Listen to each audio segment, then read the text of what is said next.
I never imagined burying my 5-year-old son while my husband was on a beach in Hawaii with his lover. No mother does. Yet there I was, standing in front of Kenny's tiny mahogany casket, his favorite dinosaur plush nestled beside him because he always said it kept the nightmares away. Nightmares. Something I couldn't protect him from in life. And now, something I couldn't save him from in death either. Before we jump back in, tell us where you're tuning in from, and if this story touches you, make sure you're subscribed, because tomorrow I've saved something extra special for you. The church was silent except for the soft sobs coming from the pews behind me. My mother's hand gripped my arm so tightly, it would probably leave bruises, but I barely felt it.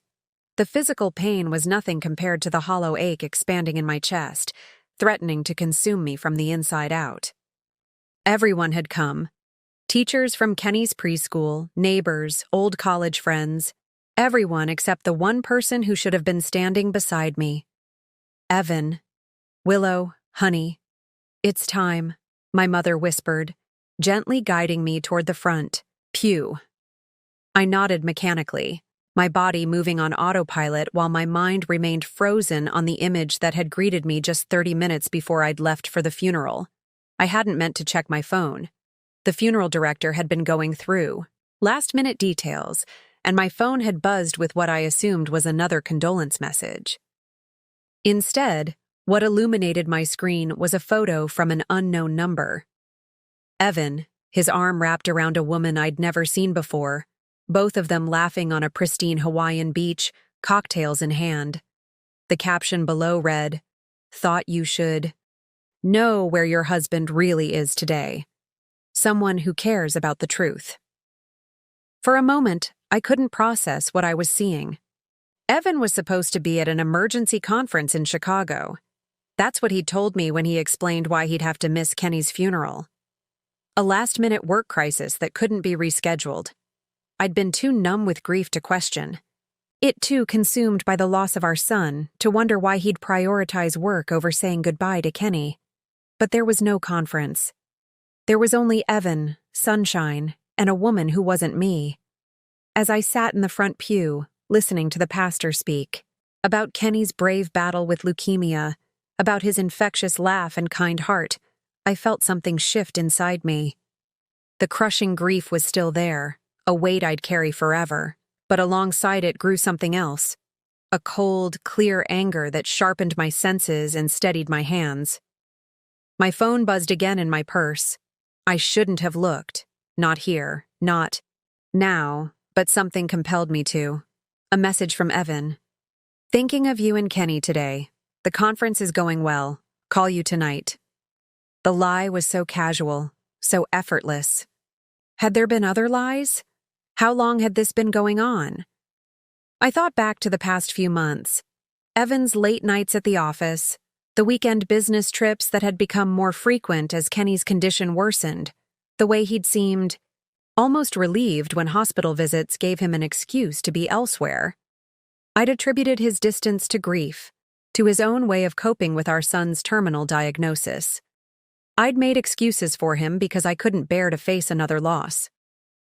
Now, I wondered if Kenny's illness had simply provided convenient cover for Evan's betrayal. "Would you like to say a few words?" the pastor asked, jolting me back to the present moment. The funeral. My son. The reason we were all here while Evan sipped cocktails in paradise. I rose slowly, tucking my phone away, and approached the podium. Looking out at the sea of sympathetic faces, I felt a strange calm descend over me.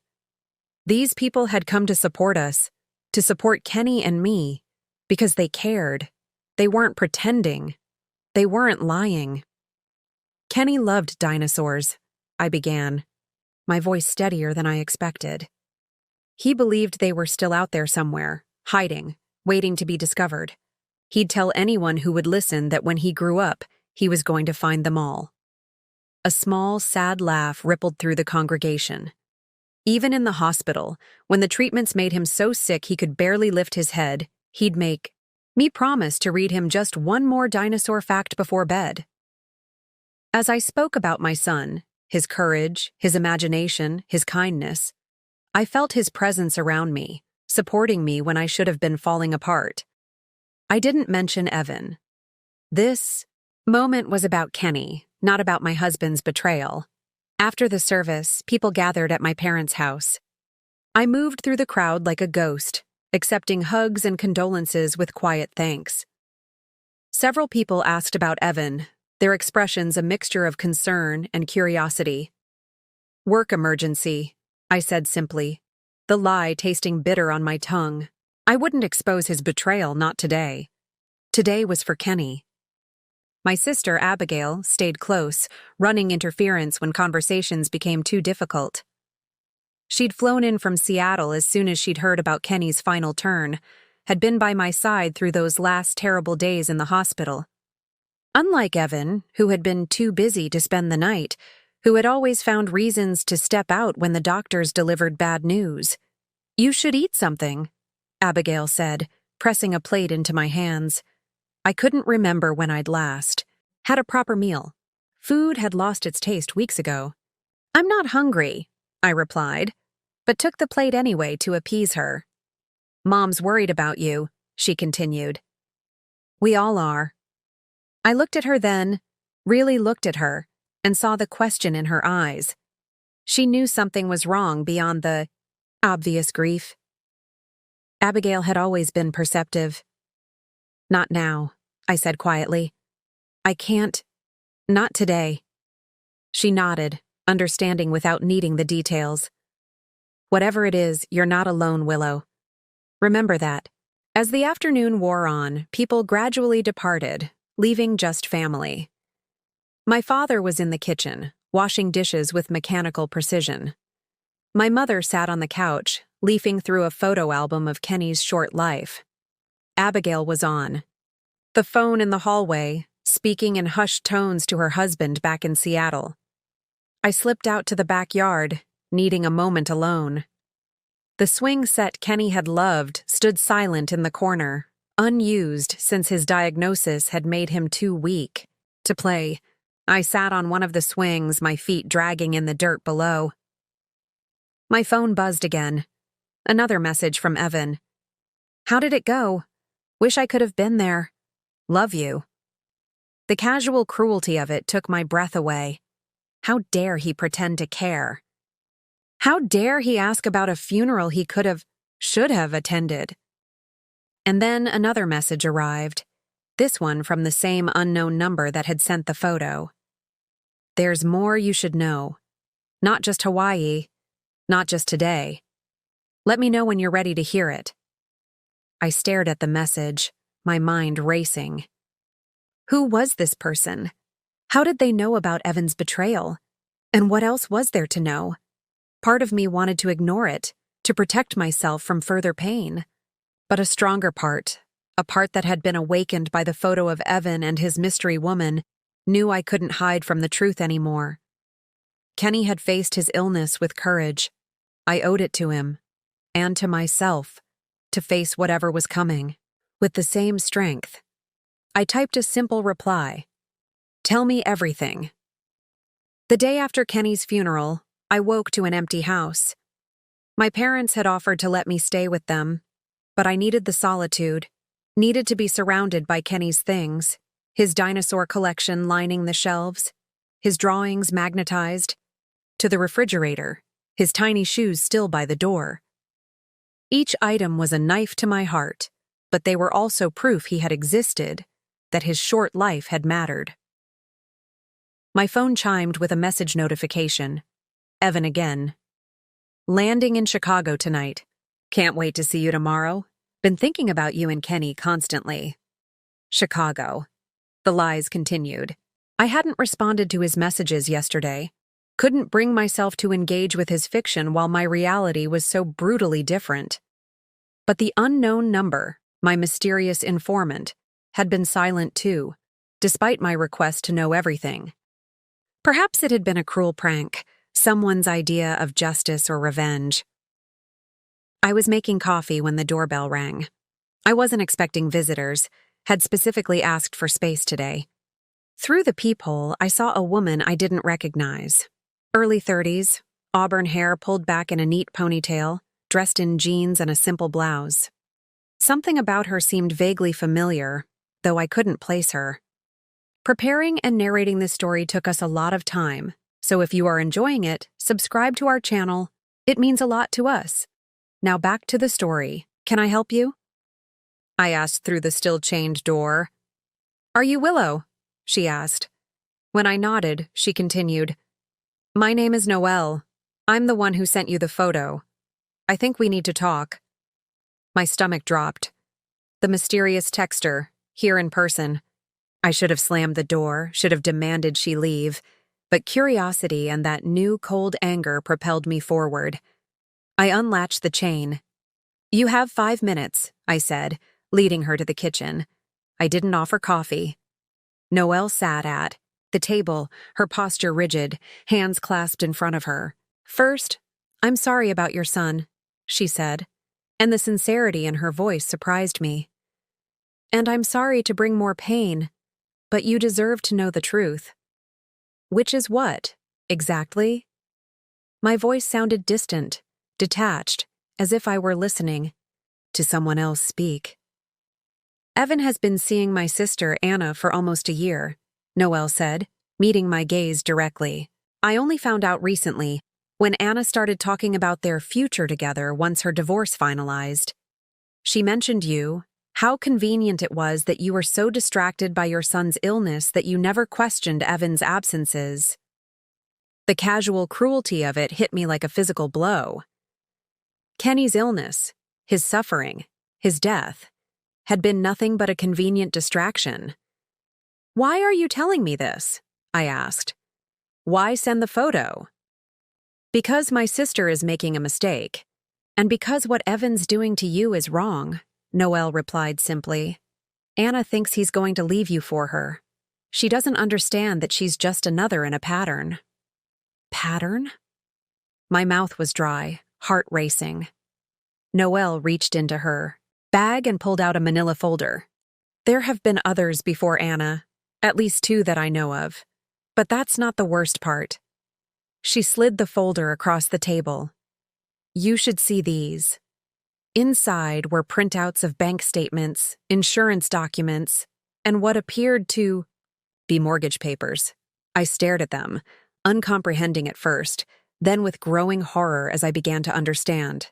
He's been moving money, Noelle explained, her voice gentle but firm. Draining your joint accounts in small amounts. And there's more. He took out a life insurance policy on Kenny 6 months after his diagnosis. Did you know that? I shook, my head numb. That doesn't make sense. Why would he? But even as I asked, I knew. The terrible truth crystallized in my mind with perfect clarity. The beneficiary? Evan only, Noelle confirmed. You're not listed anywhere on the policy. The kitchen seemed to tilt around me. I gripped the edge of the table, willing myself not to be sick. Kenny's death had been devastating enough. The loss of my beautiful, brave little boy after months of watching him suffer. But to think that Evan had seen it as an opportunity, had financially prepared for it while emotionally abandoning us both. There's something else, Noelle said, pulling out her phone. Anna has been posting about their trip. She pulled up a social media page and turned the screen toward me. Photos of Evan and a beautiful blonde woman filled the screen.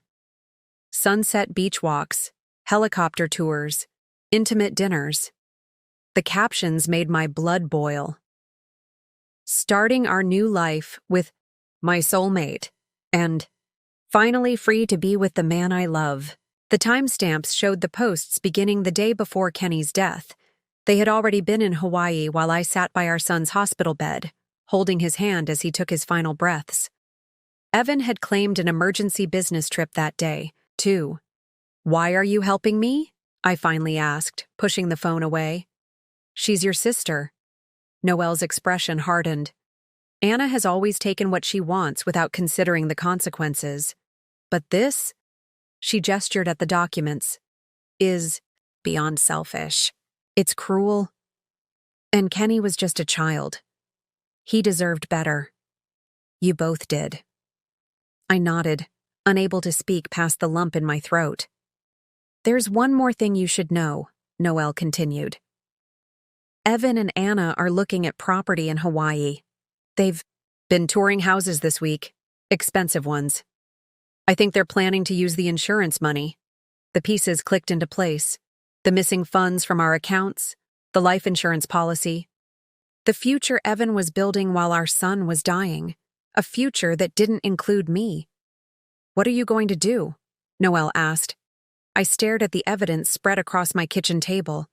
The table where Kenny had eaten his breakfast, had colored. His dinosaur pictures had laughed and lived his short life. Rage and grief swirled inside me, threatening to pull me under. But beneath them, something else was forming. Resolve. First, I said, surprised by the steadiness in my voice. I'm going to call a lawyer, and then I'm going to make sure Evan never gets a penny of that insurance money. Noelle nodded, reaching into her bag again. I thought you might say that. I brought the name of someone who can help. She slid a business card across the table. George Miller. He specializes in cases like this. I've already spoken to him about your situation. He's expecting your call.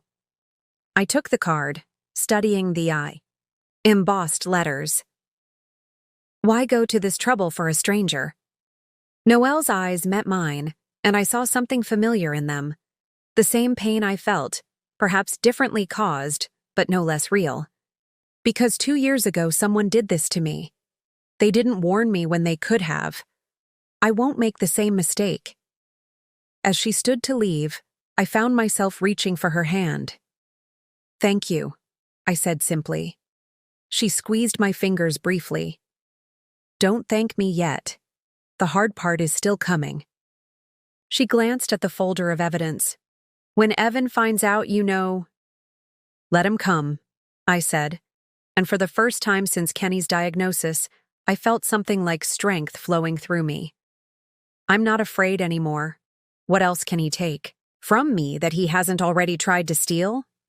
I called George Miller that afternoon. His office was downtown, in one of those imposing glass buildings that always made me feel small and insignificant. But today, clutching Noelle's folder of evidence, I felt a strange new power coursing through me. Mrs. Harrington, George greeted me, rising from behind his desk.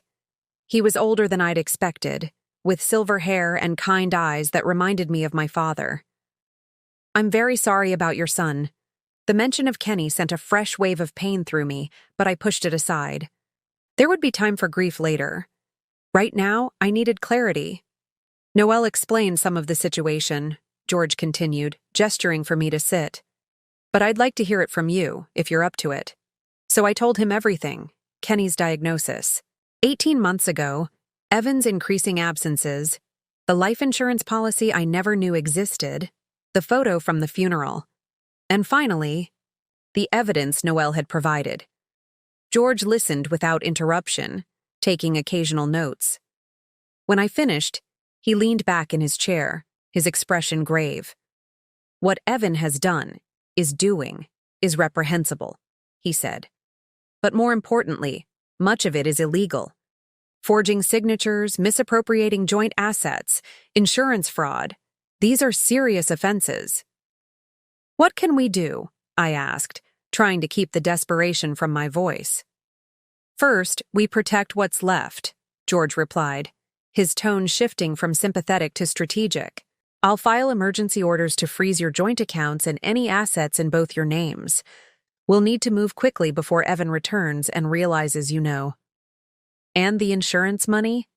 If we can prove he took out the policy without your knowledge or consent, we can challenge the payout. The fact that he made himself sole beneficiary of a policy on your child will raise significant red flags with the insurance company. I nodded, feeling a small spark of hope for the first time in days. What do you need from me? Everything, George said simply.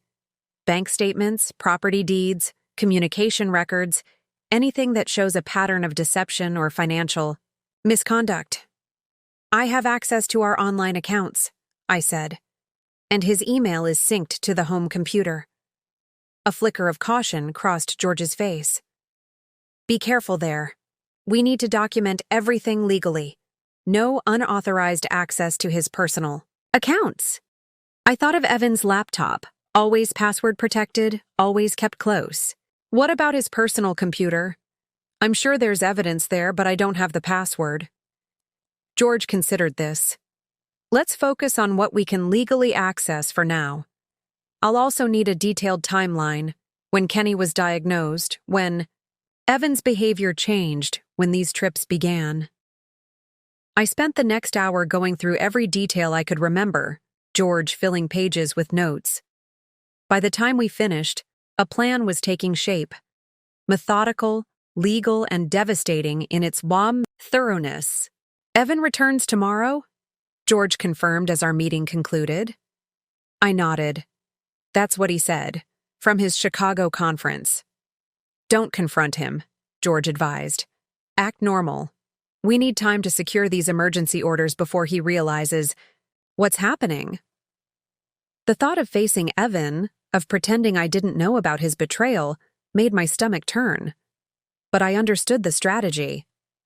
I can do that, I said, more confidently than I felt. One more thing, George added as I gathered my things. Do you have somewhere safe you can go if needed? A friend's house? A relative? The question caught me off guard. You think I'm in danger? George's expression was carefully neutral. People who find themselves cornered can behave unpredictably. Your parents' home, perhaps.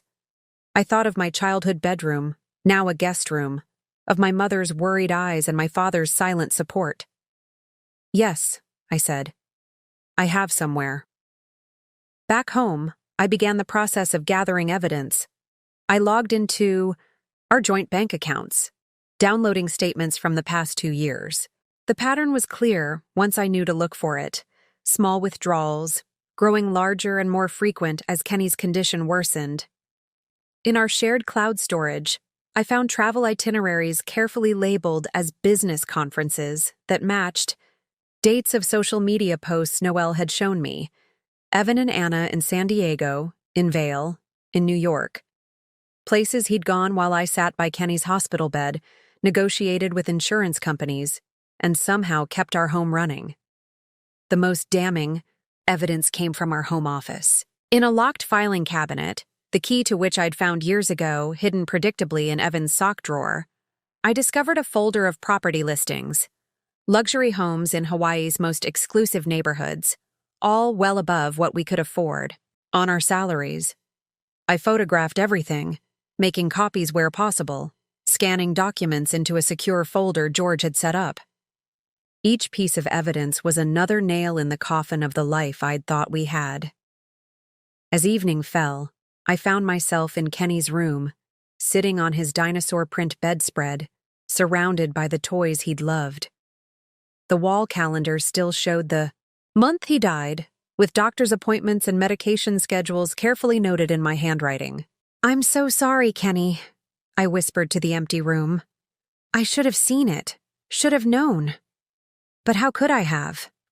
Between the terror of Kenny's diagnosis, the grueling treatments, the faint hope followed by crushing disappointment each time, a new therapy failed.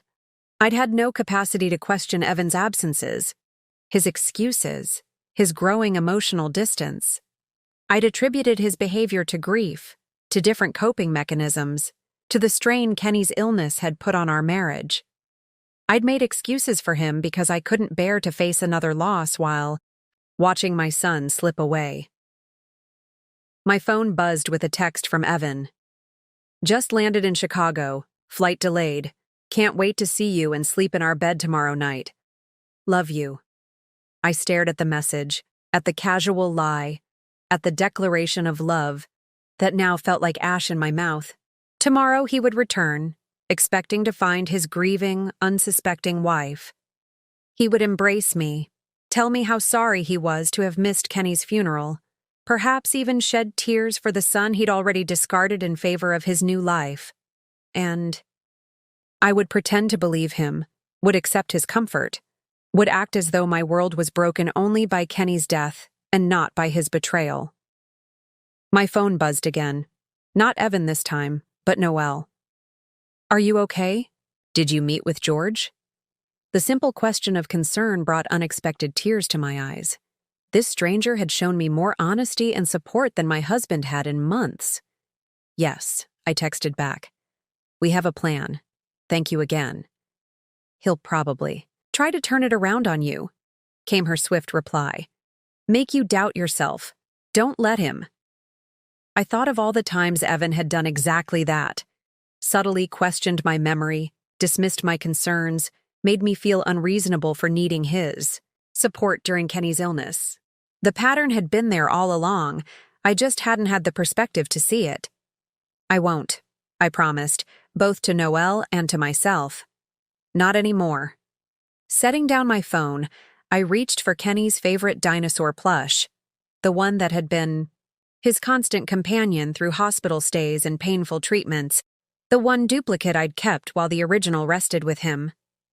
I held it to my chest, drawing strength from this tangible connection to my son. "I'll make this right," I whispered to Kenny's memory. "For both of us." Evan arrived home the next afternoon. I heard his key in the lock and forced myself to remain, seated at the kitchen table, where I'd been pretending to read a book for the past hour. My heart hammered against my ribs, but outwardly I appeared calm, another skill I'd perfected during Kenny's illness. "Willow?" His voice called from the entryway. I heard the thump of his suitcase, the rustle of his jacket being removed. "In the kitchen," I replied, surprised by how normal I sounded. He appeared in the doorway, his expression arranged in what I now recognized as practiced sympathy. Had it always been so obvious? This performance of concern? Of grief? "Hey," he said softly, approaching to kiss my forehead. I fought the urge to recoil. "How are you holding up?" "As well as can be expected," I answered truthfully. The double meaning was lost on him. He pulled out the chair across from me, reaching for my hands across the table.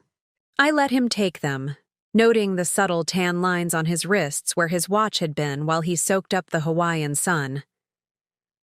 "I'm so sorry I couldn't be there," he said, his eyes downcast in feigned remorse.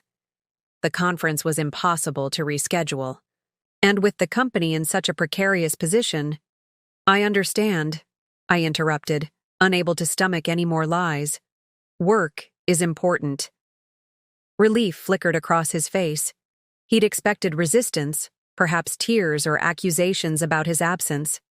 My acceptance made this easier for him, and that knowledge fueled the cold anger simmering beneath my composed exterior. "How was the service?" he asked, releasing my hands to pour himself a glass of water. "Beautiful," I said simply. "Everyone was there. Everyone except me," he added, with what he clearly thought was appropriate self-recrimination. "I'll never forgive myself for missing it."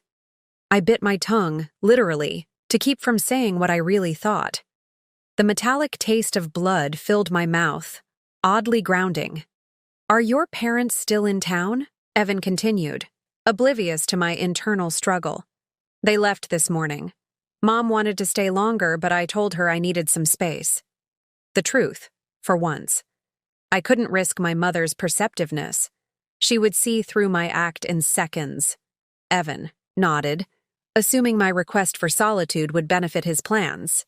"That's probably best. Time for us to grieve together, as a family." The word family from his lips nearly broke my composure. Our family was shattered, first by Kenny's death, then by Evan's betrayal. What remained was just hollow pretense. "Think I'll take a shower," he said, standing. "The flight was delayed, and I'm feeling pretty grimy." I nodded, not trusting myself to speak.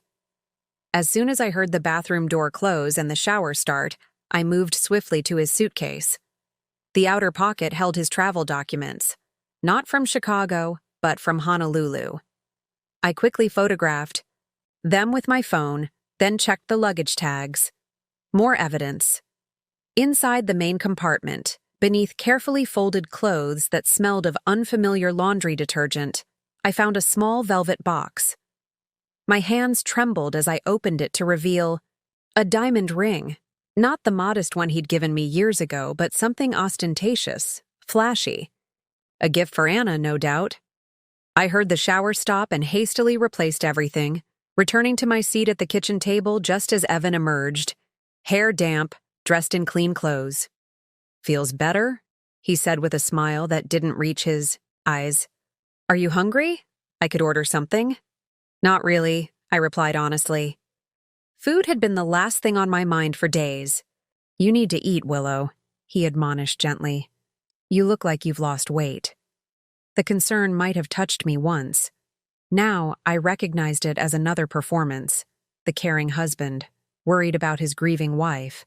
Just enough attention to maintain the facade, not enough to require real emotional investment. "Fine," I conceded. "Order whatever you want." While Evan called for delivery, I excused myself to use the bathroom, taking my phone with me. I texted George. "He's home." "Everything in place?" The response came quickly. "Emergency orders filed this morning. Hearing tomorrow at 9 a.m. Bank accounts frozen, insurance company notified of potential fraud. Stay calm." I deleted the exchange immediately, then washed my face with cold water, staring at my reflection in the mirror. The woman who looked back at me was pale, with dark circles under her eyes. But there was something else there, too. A determination that hadn't been present before. Through dinner, I maintained the charade, picking at my food while Evan talked about his fictional conference, inventing colleagues and presentations that had never existed. I nodded in the right places, asked appropriate questions, and watched him dig his grave deeper with each elaborate lie. "I was thinking," he said as we cleared the dishes, his tone carefully casual. "Maybe we should get away for a while. A change of scenery might help us both process everything." "Oh?" I kept my voice neutral. "Did you have somewhere in mind?" "Maybe Hawaii," he suggested, not meeting my eyes as he loaded the dishwasher. "Sunshine, beaches. It could be healing." The audacity nearly took my breath away. He wanted to take me to the very place where he'd betrayed me, perhaps to the same beaches where he'd walked with Anna, the same restaurants where they'd dined while planning their future with money stolen from our son's death. "That's an interesting idea," I managed, turning away so he wouldn't see my expression. "When were you thinking?"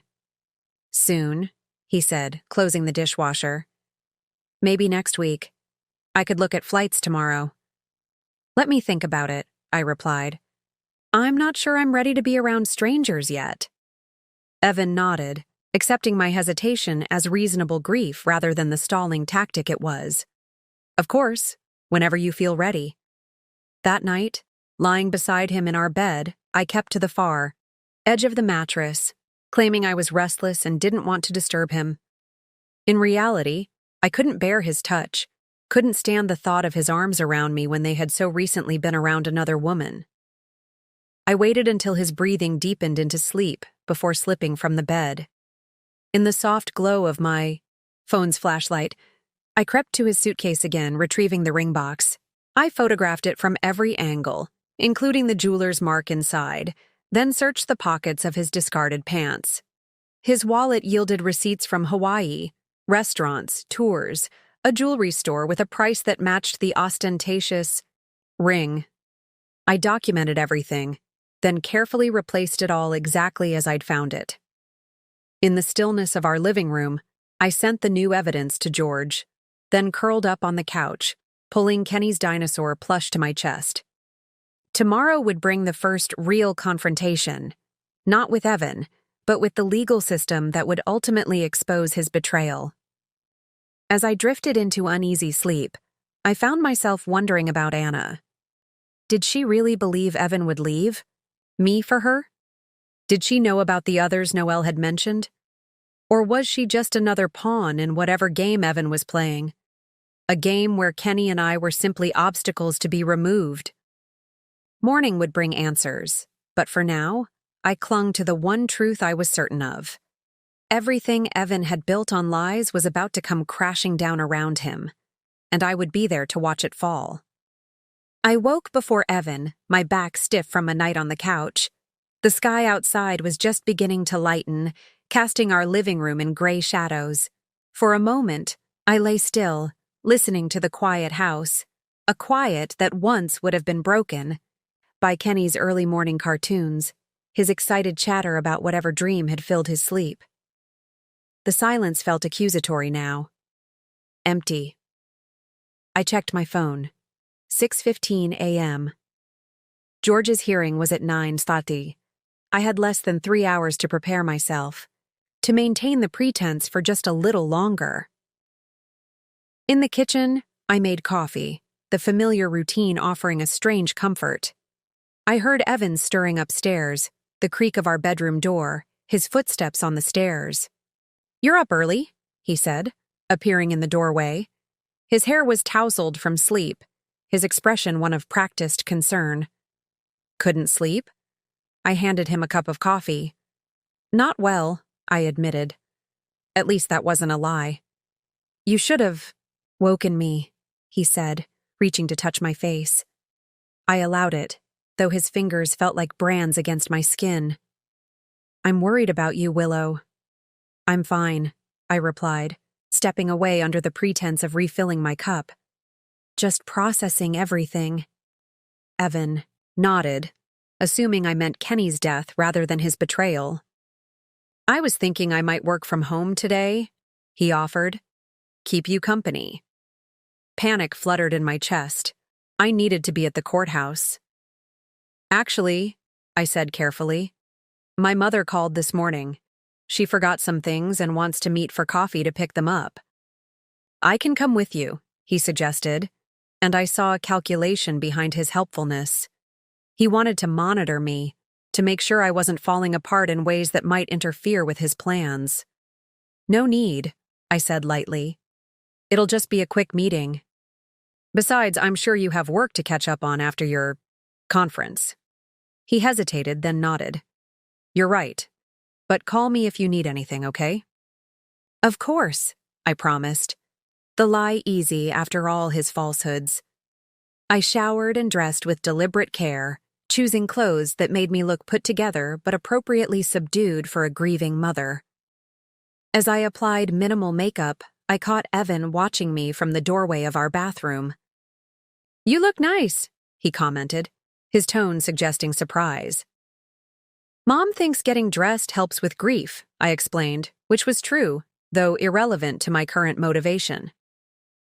At 8:15, I gathered my purse and the folder of evidence I'd hidden, beneath Kenny's dinosaur books, a place Evan never ventured, even before our son's death.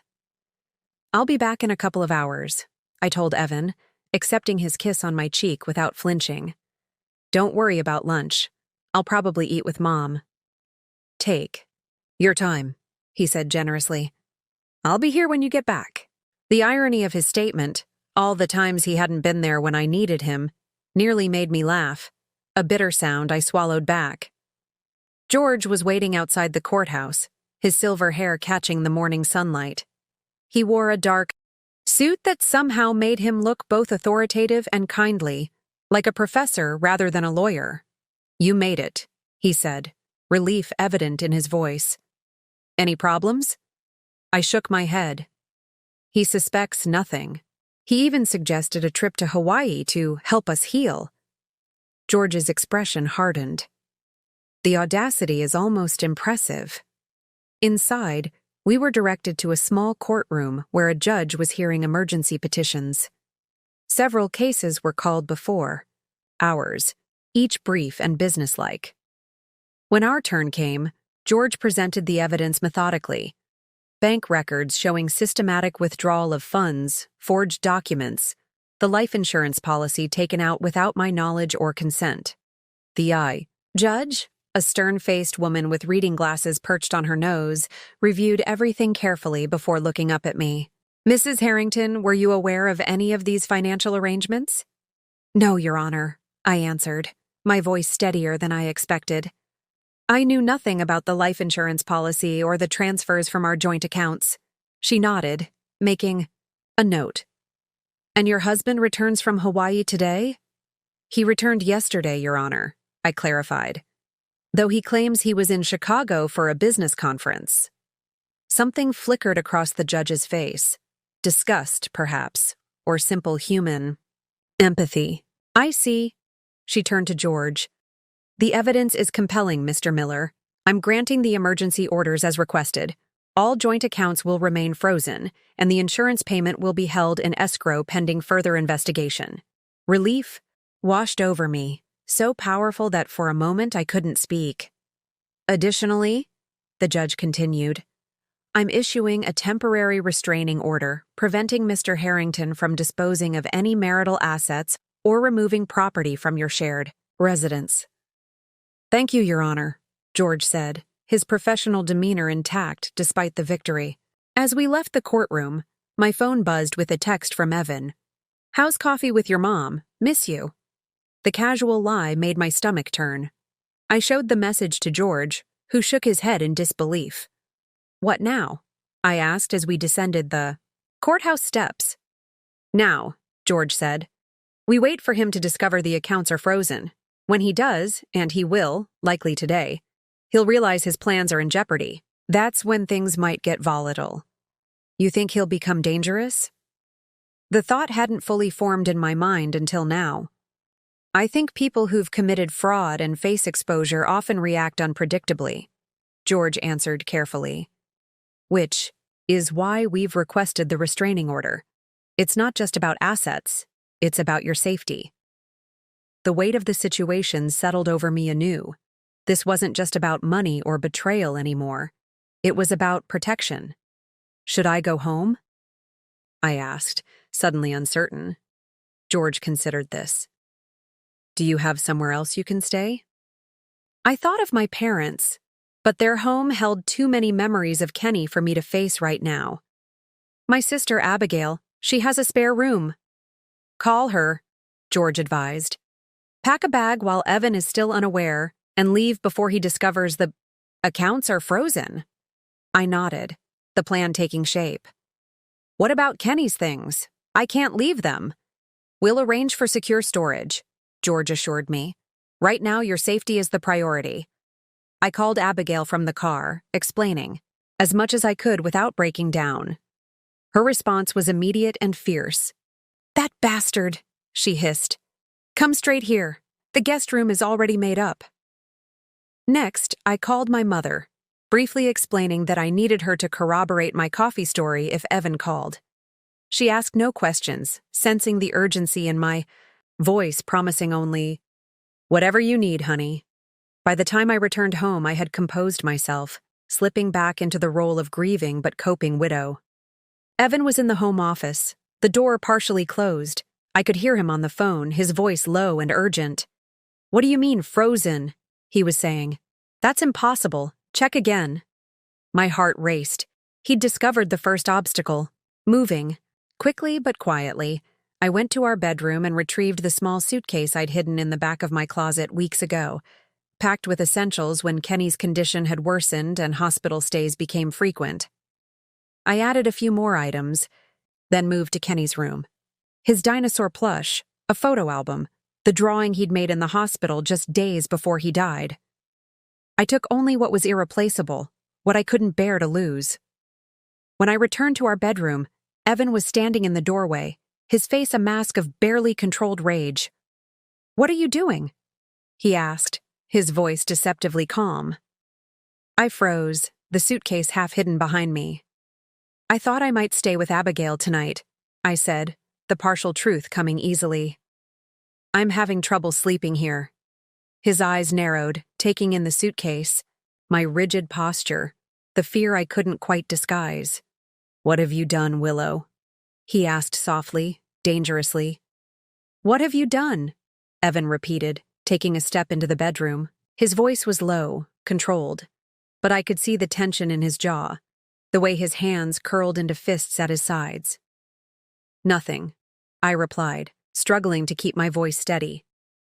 I just need some space, Evan. Being in this house without Kenny? It's too much right now. He moved closer, his eyes never leaving mine. That's interesting timing, considering I just found out our accounts are frozen. All of them. His tone was conversational, almost pleasant, but there was an edge beneath it that raised the hair on the back of my neck. Frozen? I echoed, feigning confusion. What are you talking about? Don't play dumb, Willow. It doesn't suit you. He was only a few feet away now. Somehow, all our accounts have been locked down. The bank won't tell me why, only that there's a court order. A court order that must have been filed this morning, around the time you were supposedly having coffee with your mother. I took a step back, my legs pressing against the bed. Maybe it's a mistake, I suggested, knowing he wouldn't believe me, but needing to maintain the pretense a bit longer. Evan laughed, a harsh sound without humor. A mistake? Like the call I just got from the insurance company about a fraud investigation? Or the notification that our assets are under temporary restraining order? His voice rose with each question, the veneer of control slipping. What did you do, Willow? My heart pounded so loudly I was sure he could hear it. This was the moment I'd been preparing for, yet now that it was here, fear threatened to overwhelm me. Not fear of confrontation, but of Evan himself. This man I'd loved and trusted, who now seemed like a dangerous stranger. I know, Evan, I said finally, my voice quiet but firm. I know everything. He stilled, his expression unreadable. Know what exactly? Hawaii, I said, watching his face carefully. Anna, the life insurance policy on Kenny that you took out without telling me. The money you've been moving from our accounts. All of it. For a moment, he seemed genuinely surprised. Not that I knew, but that I had acted on the knowledge. Then his expression shifted, a calculating look replacing the anger. You're confused, Willow, he said, his tone softening, becoming concerned. Grief is making you paranoid. I was in Chicago for a conference. You can call my office, they'll confirm it. The gaslighting was so predictable it almost made me laugh. Stop lying, Evan. I have proof. Photographs of you in Hawaii with Anna, bank records, the insurance policy with only your name as beneficiary. It's over. Photographs? His composure slipped again. Who sent you photographs? Does it matter? I countered. The point is, I know, and now the courts know too. He ran a hand through his hair, pacing the small space between the door and where I stood. I could almost see his mind working, revising plans, calculating new angles. Willow, listen to me, he said finally, approaching me with his hands outstretched in a placating gesture. Whatever you think you know, it's not what it seems. Yes, I was in Hawaii, but it was a business trip that got rescheduled at the last minute. The conference in Chicago was canceled. And Anna? I asked, amazed at his ability to lie so fluently. The woman you were embracing on the beach while I buried our son. Was she a business associate too? His eyes hardened. You've been spying on me. And you've been planning to take the money from Kenny's life insurance and disappear with your girlfriend. I shot back, anger finally overcoming fear. Our son wasn't even cold in his grave, Evan. You don't understand, he insisted, changing. Tactics again. I've been under tremendous pressure. The business is struggling, our savings depleted from Kenny's medical bills. I needed to secure our future. Our future? I repeated incredulously. There is no our future in your plans, Evan. The house you were looking at in Hawaii, the ring in your suitcase, those weren't for me. He froze. You went through my things? Just like you went behind my back to take out an insurance policy. On our dying child, I countered. Seems fair. For a moment, we stared at each other across the bedroom, the room we'd shared for years, where we'd comforted each other after learning Kenny's diagnosis, where we'd held each other through nights of uncertainty and fear. Now it felt like a battlefield, the space between us charged with betrayal and rage. You've ruined everything, Evan said finally, his voice barely above a whisper. Do you understand that? Years of planning, all destroyed because you couldn't mind your own business. The casual cruelty of his words stunned me. Mind my own business? Kenny was my son. Our finances are my business. Our marriage was supposed to be a partnership. Partnership, he scoffed. You stopped being a partner when Kenny got sick. It was all about him all the time. Do you know what it's like to live with someone who only sees her sick child? Who has no time or energy for anything else? My hands trembled with fury. He was dying, Evan. Our little boy was dying. And you were worried about getting enough attention? I was worried about surviving, he shouted, his control finally shattering. About not drowning in medical debt, about having some kind of life after it was over. But you couldn't see past the hospital room, couldn't think about the future. The future I was thinking about was one where our son might live, I said, my voice breaking. While you were planning one where you could profit from his death. Evan's face flushed with anger. You self-righteous bitch. You think you're so perfect, so sacrificing.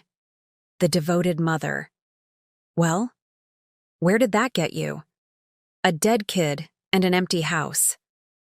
The words hit like physical blows. I staggered back, my legs meeting the edge of the bed. Get out, I whispered, tears burning my eyes. Get out of this house. This is my house too, he snarled, advancing on me. And you've just frozen all my accounts, blocked my insurance payout? What exactly am I supposed to do now? That's not my problem, I said, finding strength in the cold anger that had sustained me since seeing that photograph. You made your choices, Evan. Now you get to live with the consequences. He moved so quickly I didn't have time to react. His hand closed around my upper arm, fingers digging painfully into my flesh. You think you've won? He hissed, his face inches from mine. But this isn't over, not by a long shot. Fear surged through me, but I refused to show it. Let go of me, I said evenly. Now. Or what? He challenged, tightening his grip. Or, I call the police and add assault to the charges against you, I replied. The restraining order the judge issued this morning doesn't just cover our assets, Evan. It covers me, too. He released me as if burned, stepping back. Restraining? Order? I rubbed my arm where his fingers had left marks. Did I forget to mention that part? You're legally prohibited from coming within 100 feet of me. So yes, you need to leave. Now. Disbelief washed over his face, followed by a calculating look I'd come to recognize. This is still my house. I have nowhere to go. You seemed to have plenty of places to stay when you were with Anna, I pointed out. Call her. I'm sure she'd be delighted to have you move in sooner than planned. His expression darkened. You've thought of everything, haven't you? I learned from the best, I replied coldly. You've been planning your escape for months. I've had days to plan mine, but unlike you, I had help, people who actually care about truth and justice. Like who? He demanded. I shook my head. That doesn't matter. What matters is that you need to leave, or I'm calling the police. Your choice. For a moment, I thought he might refuse, might escalate the confrontation further. But then something in his expression shifted. Not defeat, exactly, but a strategic retreat. Fine, he said tightly. I'll go. But this isn't over, Willow, not by a long shot. It is for me, I replied, the truth of the words settling over me like armor. I buried my son 4 days ago. I buried my marriage today. There's nothing left for you to take from me, Evan. He stared at me for a long moment, then turned and walked out of the bedroom. I listened to his footsteps on the stairs, heard him gathering his things in the front hall. The front door opened, then closed with a decisive slam that echoed through the empty house. Only then did I allow myself to sink onto the bed, my legs no longer able to support me. The confrontation had drained what little energy I had left. But beneath the exhaustion, a small spark of triumph glowed. I had faced him. I had stood my ground. And for the first time since Kenny's diagnosis, I felt like I was reclaiming control of my life. I called Abigail as soon as Evan left, my hands still trembling from the confrontation. "He knows," I told her, voice unsteady. "He's gone for now, but I don't think he'll stay away." "Come here immediately," she insisted. "Don't wait. Don't pack anything else. Just get in your car and drive." I followed her instructions, grabbing my half-packed suitcase and Kenny's precious belongings. As I locked the front door behind me, I felt a strange mixture of loss and liberation. The house had once been our sanctuary, the place where Kenny had taken his first steps, where we'd built a life. Now it felt tainted by Evan's betrayal, haunted not just by Kenny's absence but by the lies that had filled its rooms. Abigail was waiting on her front porch when I arrived, rushing to embrace me before I'd even closed my car door. "You're safe. Now," she murmured against my hair. "You're not alone in this." Her simple reassurance broke something in me. I collapsed into her arms, sobbing with a rawness I hadn't allowed myself since Kenny's diagnosis. These weren't just tears for my son, though his loss remained a gaping wound in my heart. They were tears for everything I'd discovered, for the life I'd thought was real but wasn't, for the betrayal that had compounded grief in ways I couldn't have imagined. Inside, Abigail made tea while I composed myself. Her home was bright and airy, so different from the oppressive silence of the house I'd shared with Evan. Photos lined her walls, family gatherings, vacations, moments of joy preserved in time. Among them were several of Kenny, his smile radiant, despite the illness that would eventually take him. "I didn't know if you'd want to see them," Abigail said, noticing my gaze on the photos. "I can take them down if it's too painful." "No," I said firmly. "Please don't. I want to see him. I need to remember him happy." She nodded, setting a steaming mug in front of me. "George called while you were on your way. He wanted to make sure you got out safely." "Evan was so angry, Abigail," I confessed. "I've never seen him like that. It was like the person I married never existed at all. Or he was always there, hiding behind the mask," she suggested gently. "People like Evan, they're good at showing you what you want to see. It doesn't mean everything was a lie, but it felt like it was. Every memory, every moment we'd shared now needed to be reevaluated through this new lens of understanding. Had he ever loved me? Had he ever truly loved Kenny? Or had we simply been convenient props in the life he'd constructed? Obstacles to be removed when they no longer served his purpose. My phone rang, interrupting my dark thoughts. Noelle's name flashed on the screen. "He's been calling Anna nonstop," she said without preamble when I answered. "He showed up at her apartment an hour ago, ranting about frozen accounts and restraining orders. She's freaking out." "Is she in danger?" I asked, surprised by my concern. For the woman who'd been with my husband while I buried our son. "No," Noelle replied. "She threw him out when he admitted the insurance money wasn't coming through. Apparently their love story had some financial conditions attached." A bitter laugh escaped me. "So much for soulmates." "Anna's always been practical about these things," Noelle said, a hint of dark humor in her voice. When the beach house and luxury lifestyle disappeared, so did her devotion. After ending the call, I relayed the conversation to Abigail, who shook her head in disgust. "So his backup plan failed too," she mused. "He's getting desperate." "That's what worries me," I admitted. "Evan doesn't handle failure well." As if summoned by my words, my phone began buzzing with text messages. "You've destroyed everything. I deserve that money after everything I've been through. You had no right to interfere." I showed the messages to Abigail, whose expression hardened. "Forward these to George," she advised. "Document everything.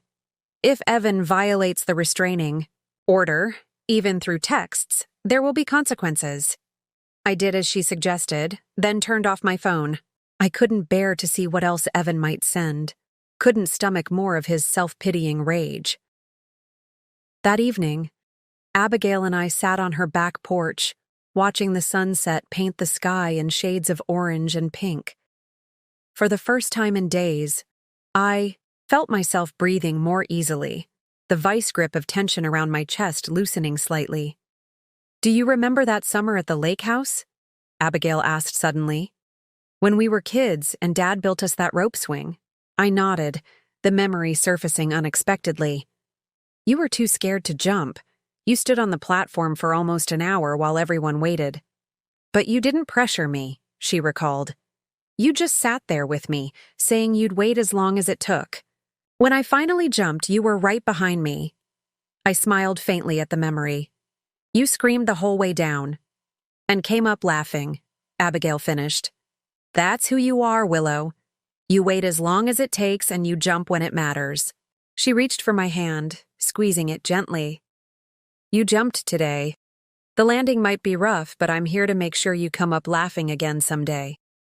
Her words touched something deep within me, a reminder of the strength I'd always had but had somehow forgotten during the long months of Kenny's illness and Evan's growing betrayal. The next morning, George called with an update. The insurance company had launched a formal investigation into the policy Evan had taken out on Kenny.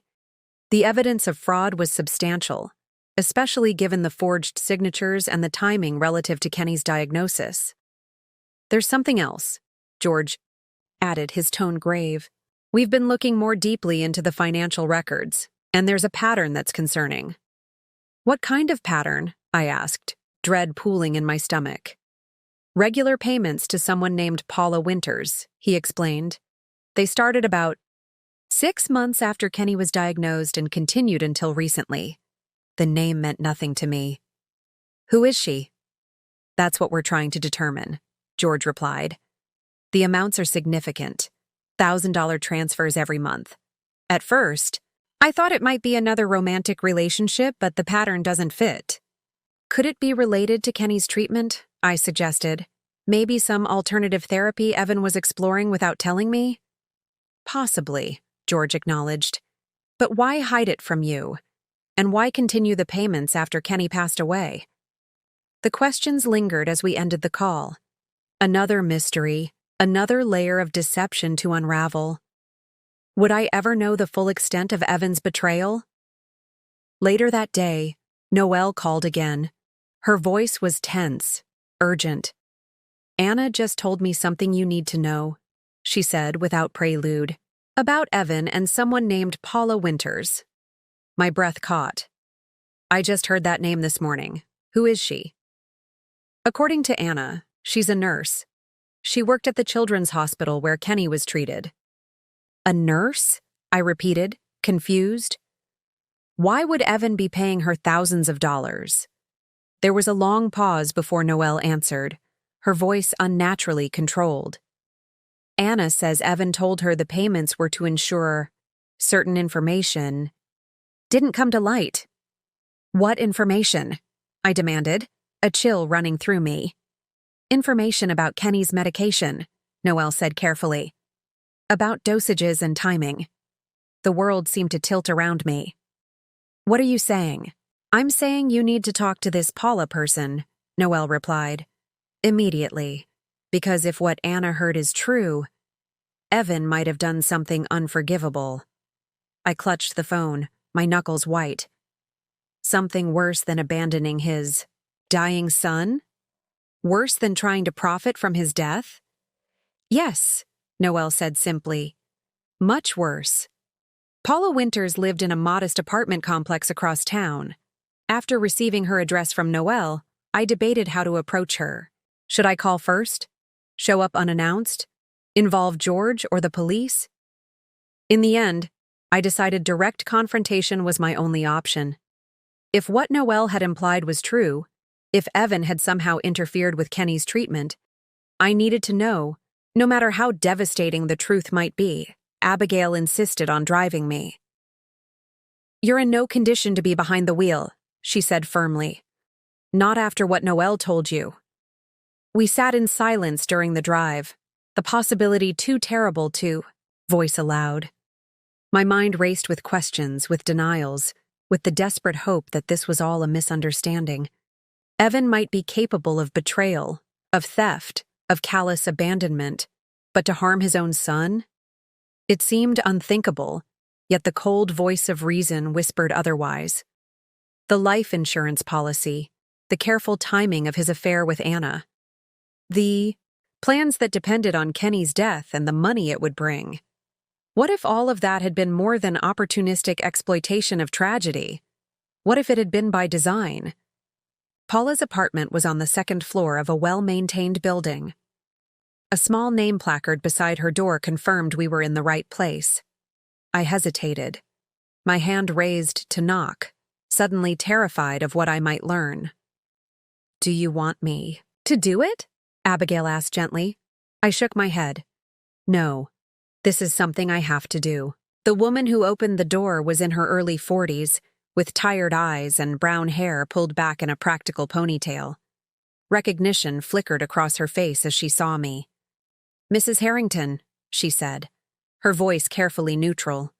I wondered if you might come. "You know who I am," I stated, not a question. She nodded. "I was one of Kenny's nurses during his final weeks." Her gaze dropped. "Please, come in." The apartment was neat but sparsely furnished with few personal touches. No photos, no mementos. It felt like a temporary space, somewhere to sleep rather than a home. "I suppose you're here about the payments," Paula said, gesturing for us to sit at a small dining table. "Yes," I confirmed. "But more importantly, I'm here about my son, about what those payments were for." Paula folded her hands on the table, her knuckles white with tension. "I've been expecting this conversation since I heard about the investigation into your husband's finances. I just didn't think it would be you who came." "Tell me what happened," I said, my voice steadier than I felt. "Please." She took a deep breath. "It started about a year ago. Your husband approached me outside the hospital one day. He knew I was one of Kenny's regular nurses, and he said he had a proposition. He was direct about it. He offered me money in exchange for information, updates on Kenny's condition, copies of his charts, details about treatment protocols." "Why? Would he need that?" I asked, confused. "He had access to all that information as Kenny's father." "That's what I thought too at first," Paula replied. "I told him so, but he explained that he wanted to know things that weren't being shared with parents. Internal discussions between doctors, experimental options being considered, prognosis, assessments that might be too harsh to share with family." Abigail frowned. "And you agreed to this?" Paula's expression was pained. "I was behind on rent, facing eviction. The hospital pays poorly, and I have student loans. It seemed harmless. Enough. I wasn't changing any treatments, just reporting information." She paused. At least that's what I told myself. A cold weight settled in my stomach. But it didn't stay that way, did it? Paula's eyes met mine, filled with shame and regret. No. As Kenny's condition stabilized temporarily, Mr. Harrington became impatient. The questions changed. He wanted to know about medication interactions, about potential complications, about the margin of error in dosages. "Oh my God," Abigail whispered. "I didn't realize what he was planning," Paula continued, her voice barely audible. "Not until it was too late. The night Kenny took the turn that ultimately led to his death. Your husband was alone with him for several hours. You had gone home to shower and rest. Do you remember?" I nodded mechanically. Evan had insisted I take a break, had practically pushed me out the door, promising to call immediately if anything changed. When I returned, Kenny's condition had deteriorated dramatically. The doctors called it an unexpected complication, a risk they had warned might occur given the advanced stage of his cancer. "What did Evan do?" I asked, my voice a whisper. Paula's hands trembled. "I can't prove anything. I wasn't in the room. But he had asked very specific questions about Kenny's medication pump the day before, about how to adjust the settings, about how the nurses monitored dosage changes. The room seemed to spin around me. Are you saying he altered Kenny's medication? That he... I couldn't finish the sentence, the possibility too monstrous to voice. I don't know for certain, Paula said, her eyes filling with tears. But after that night, when Kenny's condition worsened so suddenly, Mr. Harrington stopped asking questions about treatments. Instead, he wanted to know about the death certificate. Who would sign it? What would be listed as cause of death? Whether there would be any kind of review? And you didn't report this? Abigail demanded, her voice sharp with anger.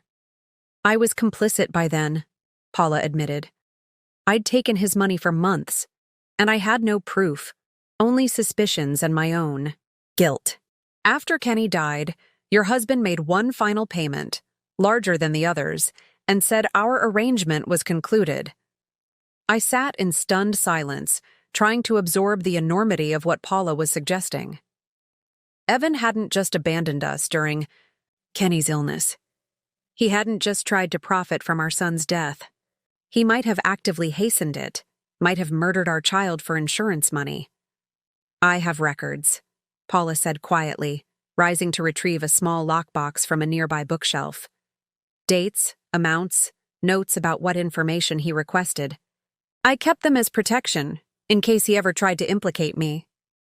She placed a folder on the table. Inside were meticulous notes, bank deposit slips, and even a few text messages printed out. I'm so sorry, she whispered. I should have come forward sooner. I was afraid and ashamed. I stared at the evidence before me, feeling as though I were looking at it from a great distance. Part of me wanted to deny it, to reject the possibility that Evan could have done something so unthinkable. But the pattern was clear. The timing of the insurance policy, the escalating questions. About medication, the final payment after Kenny's death. I need to take this to the police, I said finally, my voice hollow. And to Kenny's doctors. Paula nodded, tears streaming down her face. I know. I'll cooperate fully. Tell them everything I've told you. It's too late to save Kenny. But maybe it's not too late for justice. Justice. The word seemed inadequate for the crime Paula was describing. What punishment could possibly fit the deliberate killing of a child by his own father? As we gathered the evidence and prepared to leave, Paula touched my arm hesitantly. There's one more thing you should know, she said.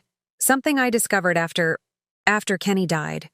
I was looking through his chart, trying to find anything unusual, any evidence of what might have happened that night. I steeled myself. What did you find? Kenny's cancer was showing signs of responding to the last treatment protocol. I said softly. The latest scan, taken just days before he died, showed a slight reduction in tumor size. The doctors were cautiously optimistic, planning to discuss potentially extending the trial if the trend continued. The implications hit me like a physical blow.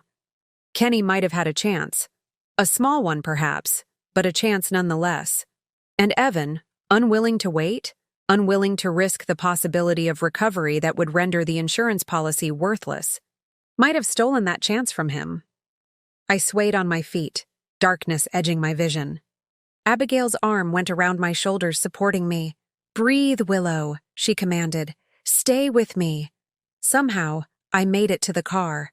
Somehow, I found the strength to call George, to explain what we'd discovered, to set in motion the investigation that would either confirm or disprove the unthinkable.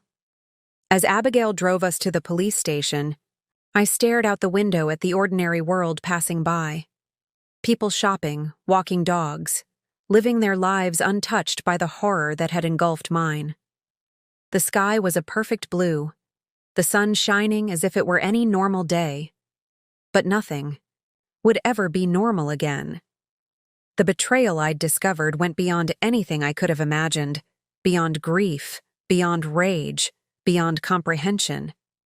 If what Paula suggested was true, Evan hadn't just betrayed our marriage. He had betrayed the most fundamental human bond, that between parent and child. and I had to find the strength to face this final, most devastating truth. Not just for myself, but for Kenny. For the justice he deserved. For the life he should have had the chance to live. The police station was cold and impersonal, the fluorescent lights harsh overhead as I recounted my story to Detective Jim Scott. He listened without interruption, his weathered face revealing nothing as I laid out the evidence. The insurance policy, the financial records, Paula's documented interactions with Evan, and the medical information suggesting Kenny's condition might have been improving before his sudden decline. "Mrs. Harrington," Detective Scott said when I finished, his voice gentle but professional, "these are extremely serious allegations. We'll need to conduct a thorough investigation, interviews with hospital staff, review of medical records, forensic financial analysis. It may take time." "I understand," I replied, my voice hollow. "But Kenny deserves justice, no matter how long it takes." George, who had met us at the station, placed a supportive hand on my shoulder. "Detective, given the nature of these allegations, and the evidence already gathered, will you be pursuing Mr. Harrington immediately?" Detective Scott exchanged glances with his partner. "We'll be bringing him in for questioning today," he confirmed, "and we'll request a warrant to search your home and Mr. Harrington's personal devices." The thought of police combing through our house, Kenny's house, felt like another violation. But I nodded my agreement, willing to endure whatever was necessary to uncover the truth. "There's something else you should know," I added, pulling out my phone. "Evan has been sending threatening messages since I confronted him about the fraud." The detective reviewed the texts, his expression darkening. "This constitutes a violation of your restraining order. We'll add it to the charges." As we prepared to leave, Detective Scott handed me his card. "Call this number directly if he contacts you again, or if you feel unsafe in any way, day or night." Outside the police station, exhaustion hit me like a physical wave. The adrenaline that had carried me through Paula's revelations and the police interview drained away, leaving me trembling and hollow. "Let's get you back to my place," Abigail said, supporting me as we walked to the car. "You need rest." But rest seemed impossible. Every time I closed my eyes, I saw Kenny in his hospital bed, tubes and monitors surrounding his small body. I heard his voice, weak but determined. "I'm getting better, Mommy. The dinosaurs told me so." Had he known somehow? Had his body been fighting back, finding strength just as Evan decided he couldn't wait any longer? The thought was unbearable. At Abigail's house, I tried to sleep, but found myself pacing instead, checking my phone compulsively for updates from George or Detective Scott. My mind kept returning to the night Kenny's condition had deteriorated, the night I'd left Evan alone with him at the hospital. I had been reluctant to go, but Evan had insisted, had practically pushed me out the door. "You need a shower and a real meal," he'd said, his tone concerned. "You've been here for 3 days straight. I've got this. Kenny and I will have some father-son time." Father-son time. The phrase, once innocent, now twisted into something sinister, in my memory. When I'd returned 4 hours later, Kenny was in critical condition, his breathing labored, his vital signs unstable. The medical team had rushed in, asking questions I couldn't answer about what had happened during my absence. Evan had seemed appropriately distraught, claiming Kenny had simply taken a sudden turn for the worse while napping. The doctors hadn't questioned it. Such rapid declines weren't uncommon in advanced cases. I had held Evan while he cried, comforting him even as my own heart shattered. Had those tears been real? Or had they been part of his performance? His carefully constructed facade of the grieving father? My phone rang, jolting me from the painful memories. It was Detective Scott. "Mrs. Harrington, we need you to come back to the station," he said without preamble. "We've been unable to locate your husband, and we need to review some additional information." "Unable to locate him?" I repeated, alarm rising. "What does that mean?" His phone is turned off. He's not at any of his known associates' addresses. And his car is missing from the hotel where he's been staying, Detective Scott explained. We're treating him as a person of interest who may be attempting to flee. I immediately thought of Hawaii, the property listings, the plans he'd made, with Anna. Have you checked airports? He was planning to move to Hawaii. We've flagged his passport and issued a bolo for his vehicle, the detective assured me. But we need your help identifying other places he might go, other resources he might have access to. Within the hour, I was back at the police station, sitting across from Detective Scott in a different interview room. This one felt more ominous, smaller, with recording equipment visibly set up. We've spoken with Dr. Michaels, Kenny's primary oncologist, he began, his tone carefully neutral. She's reviewed the medical records from the night in question and found several concerning elements. My heart pounded painfully in my chest. What elements? There was an adjustment to Kenny's pain medication pump approximately 2 hours after you left the hospital, he explained, consulting his notes. The adjustment wasn't logged by nursing staff, but the machine's internal memory recorded it. Could it have been a malfunction? I asked, clinging to any alternative explanation. Detective Scott shook his head. The machine requires a specific access code to modify dosages. According to hospital records, your husband requested and received that code earlier that day, claiming the night nurse had asked him to get it while she attended another patient. The room seemed to tilt around me. So there's proof? Actual proof? That he... I couldn't finish the sentence. It's not conclusive yet, Detective Scott cautioned. But combined with the financial evidence, the insurance policy, and Ms. Winter's testimony, it's enough for us to issue an arrest warrant for Evan Harrington on suspicion of homicide. Homicide. The word hung in the air between us, stark and uncompromising. My husband, the father of my child, was now a fugitive wanted for killing our son. What happens now? I asked, my voice barely audible. We find him, Detective Scott said simply. Every law enforcement agency in the state has his description. His accounts are being monitored. His passport has been flagged. It's only a matter of time. But time felt like the one thing I didn't have. Each moment Evan remained free was another. Moment justice for Kenny was delayed. Another moment, the monster who had taken my child continued to evade accountability for his unthinkable crime. As I left the police station, a fine rain had begun to fall, matching my mood. Abigail waited, in the car, her face tight with concern.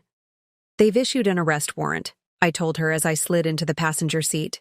But they can't find him. Abigail's hands tightened on the steering wheel. He can't hide forever, Willow. They'll find him. I nodded mechanically, staring out at the rain-slicked streets. Perhaps she was right. Perhaps the combined forces of law enforcement would locate Evan, would bring him to justice for what he'd done to Kenny. But a nagging doubt persisted. Evan had planned his betrayal meticulously. The insurance policy, the secret accounts, the relationship with Anna, the property. In Hawaii, what if his plans had included a contingency for discovery? What if he had prepared for this possibility, had created an escape route I knew nothing about? My phone chimed with a text message. Unknown number. My hand trembled as I opened it. You should have left well enough alone, Willow. Some truths aren't meant to be uncovered. Say goodbye to everything you have left. I showed the message to Abigail, who immediately pulled over and called Detective Scott. As she relayed the threat, I stared at the words, trying to decipher their meaning.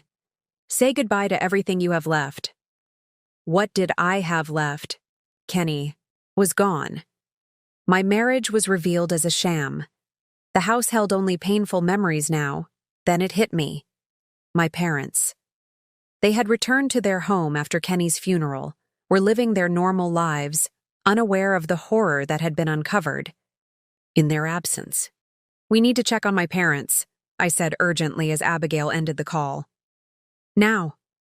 She didn't question me, just put the car in drive and headed toward my childhood home, pushing the speed limit. Detective Scott called back as we drove, confirming he was sending officers to my parents' address. "Don't approach the house if anything seems wrong," he instructed. "Wait for backup." But as we turned onto my parents' street, I knew we were too late. 2 police cars were already parked outside their modest home, lights flashing. An ambulance idled in the driveway, its back doors open. My heart stopped. "No," I whispered. "Please. No. Not them too." Abigail parked behind one of the police cruisers, and I was out of the car before she'd fully stopped, running toward the house, toward whatever new nightmare awaited. The sight that greeted me as I rushed toward my parents' house was chaotic. Police officers moving purposefully around the property.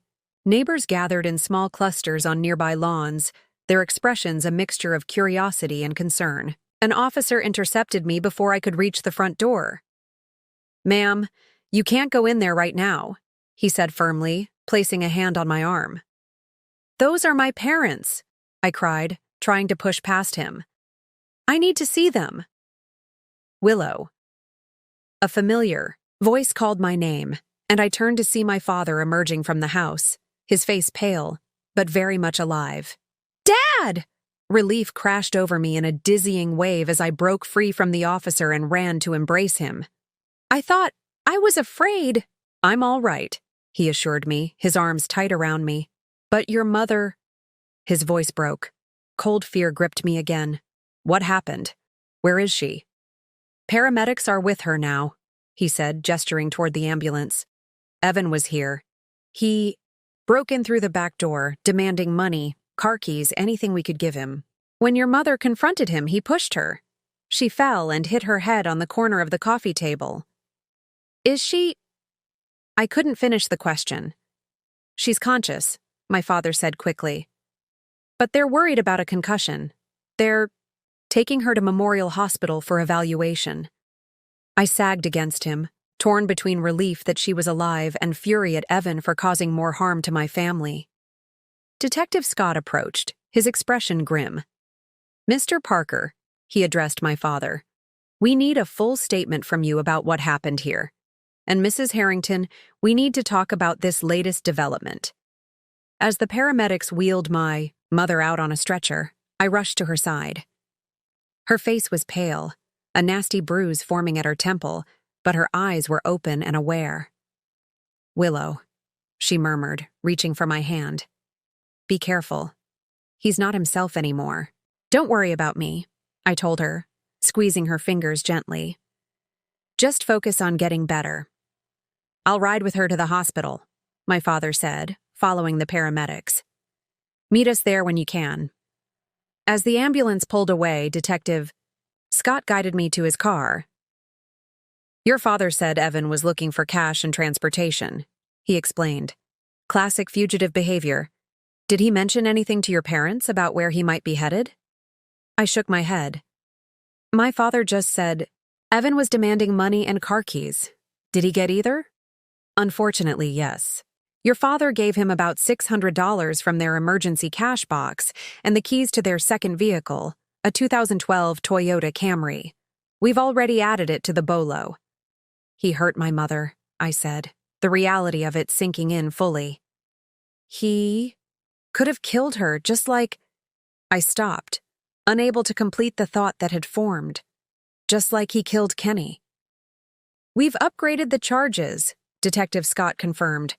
"Assault, breaking and entering, grand theft auto, in addition to the suspicion of homicide and fraud charges. When we find him, he's facing multiple life sentences. When, not if." The detective's confidence should have been reassuring, but all I felt was a hollow ache. More charges wouldn't bring Kenny back. They wouldn't erase the image of my mother lying injured on a stretcher. They wouldn't undo the devastation Evan had wrought on our lives. Why did he come here? I wondered aloud. He must have known we'd check on my parents after his threat. Desperation, Detective Scott replied simply. His accounts are frozen. His girlfriend has abandoned him. His carefully constructed escape plan is in ruins. He's improvising now, which makes him dangerous, but also more likely to make mistakes. At the hospital, I found my father in the waiting room outside the emergency department, his face lined with worry. "They're doing a CT scan," he explained when I sat beside him. "The doctor said it's precautionary, but they want to rule out any bleeding or swelling in her brain." I took his hand, noticing how it trembled slightly in mine. "She's tough, Dad. She'll be okay." He nodded, then turned to me with questions in his eyes. "Willow, what's happening?" Evan was like a man possessed, ranting about how you'd ruined everything, how you didn't understand what he'd been through. He mentioned Kenny's name several times, but it didn't make sense, the things he was saying. I hesitated, unsure how much to share. My parents had already endured the loss of their grandson. Did they need to know the horrific truth about how he had died? "Evan has been hiding things from me," I began carefully. "Financial things, mostly. He took out a life insurance policy on Kenny without my knowledge, made himself the sole beneficiary. When I discovered it and took legal action to freeze the accounts, he reacted badly. It wasn't the whole truth, but perhaps it was enough for now. My father didn't need the additional burden of knowing his grandson might have been murdered, while he was still waiting to learn if his wife would recover from her injuries. I always thought there was something off about him," my father said quietly. "The way he distanced himself during Kenny's illness, the excuses he made to avoid hospital visits. Your mother said I was being unfair, that people handle grief differently. But it wasn't grief, was it? It was something else entirely." Before I could respond, a doctor appeared in the doorway. "Family of Paula Parker?" We both stood. "That's us," my father said anxiously. "I'm her husband, and this is our daughter." "Mrs. Parker has a moderate concussion," the doctor explained. "The CT scan showed some minor swelling but no bleeding, which is good news. We'll keep her overnight for observation, but barring any complications, she should be able to go home tomorrow." Relief flooded through me. At least in this, Evan had failed. He hadn't taken my mother from me, too. "Can we see her?" my father asked. "She's being moved to a room now," the doctor replied. "A nurse will come get you once she's settled." As the doctor left, Detective Scott approached, his expression suggesting new developments. "We've had a possible sighting of your father's Toyota heading east on Highway 16, he told me. State troopers are setting up roadblocks, but I wanted to ask, is there anywhere in that direction Evan might be headed? Any friends or family he might seek shelter with?" I thought for a moment, mentally mapping the area east of the city. His parents had a lake house about 2 hours east, near Pinewood. But they sold it years ago, after his father died. "Do you know who purchased it?" I shook my head. "Some developer, I think. Evan was bitter about it. He'd hoped to inherit the property." Detective Scott made a note. "We'll check property records, see if there's any connection. In the meantime, we're posting officers here at the hospital, and we'll arrange protection for your parents' home once your mother is discharged." The reality of our situation hit me anew. We needed police protection. Evan, the man I had married, the father of my child, had become so dangerous that law enforcement considered us at risk. How had we come to this? "Mrs. Harrington," Detective Scott added, his voice gentler, "I strongly recommend you don't return to your home or go anywhere alone until Evan is in custody. He's clearly targeting those close to you." I nodded numbly. "I'll stay with my sister or here with my parents." As Detective Scott left to coordinate with hospital security, my father and I were escorted to my mother's room. She lay in the hospital bed, looking smaller and more fragile than I'd ever seen her, a bandage covering the wound on her temple. "There's my girl," she said weakly when she saw me, extending her hand. I took it carefully, mindful of the IV line. "I'm so sorry, Mom. This is all because of me, because I uncovered what Evan was doing." "Don't you dare apologize," she said firmly, despite her condition. "You did what was right. Evan made his choices. Terrible, cruel choices. The consequences are his to bear, not yours. As my mother spoke, I felt something shift inside me, the first stirrings of a different kind of strength. Not the desperate courage that had carried me through confronting Evan or the numb determination that had sustained me through police interviews, but something steadier, more resolute. Evan had taken so much from me: my son, my marriage, my sense of security, and now, nearly my mother as well. But he hadn't taken everything. I still had family who loved me, still had the truth on my side, still had the capacity to rebuild from the ashes he'd left behind. "We'll get through this," I said, as much to myself as to my parents. "Somehow, we'll find a way forward." My mother's eyes, tired but clear, met mine. "Of course we will. Parker women don't break, Willow. We bend, we hurt, we cry, but we don't break." 2 days passed with no sign of Evan. My mother was released from the hospital, her concussion deemed mild enough.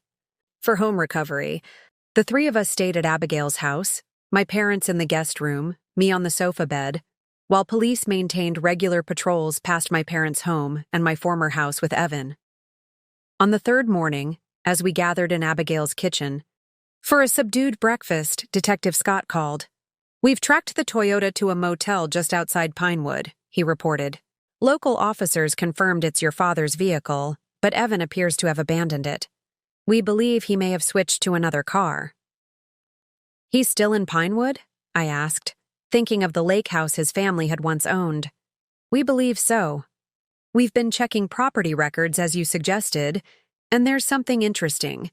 The developer who bought the lake house from your in-laws went bankrupt 3 years ago. The property was divided and resold, but one cabin remained unsold. Care to guess who purchased it through a shell company?" My breath caught. "Evan? A corporation called K&W Holdings. We've traced it back to your husband. The purchase was made about 8 months ago, right around the time Kenny's prognosis worsened. The timing was unmistakable. As our son's condition deteriorated, as the doctors began discussing hospice options rather than treatment, Evan had been preparing his escape route. "Are you searching the cabin?" I asked. "We have officers approaching now, using caution. I'll update you as soon as we know more." After hanging up, I relayed the information to my family. My father's expression darkened with anger, while my mother simply shook her head in disbelief. "He was planning this all along," Abigail said, voicing what we were all thinking. "Even before Kenny died, he was setting up his getaway." The thought made me physically ill.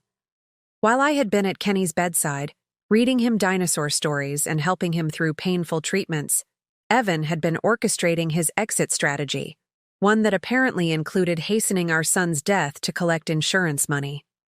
Hours crawled by with no further updates. The waiting was excruciating, each minute stretching like an hour. I found myself jumping at every sound, checking my phone compulsively for missed calls or messages. Finally, just after 2 p.m., Detective Scott called again. "We found evidence that Evan was at the cabin recently, food wrappers, disturbed bedding, but he wasn't there when officers arrived. However, we did find something you should see. I'm texting you a photo now." My phone chimed with an incoming message. I opened it to find an image of a wall in what appeared to be a small cabin.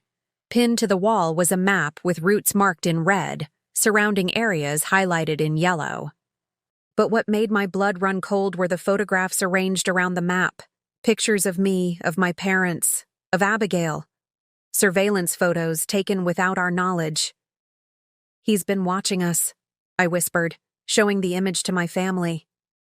"Planning something. We believe he intended to return to the cabin," Detective Scott continued. "We've set up surveillance and are monitoring all roads in the area.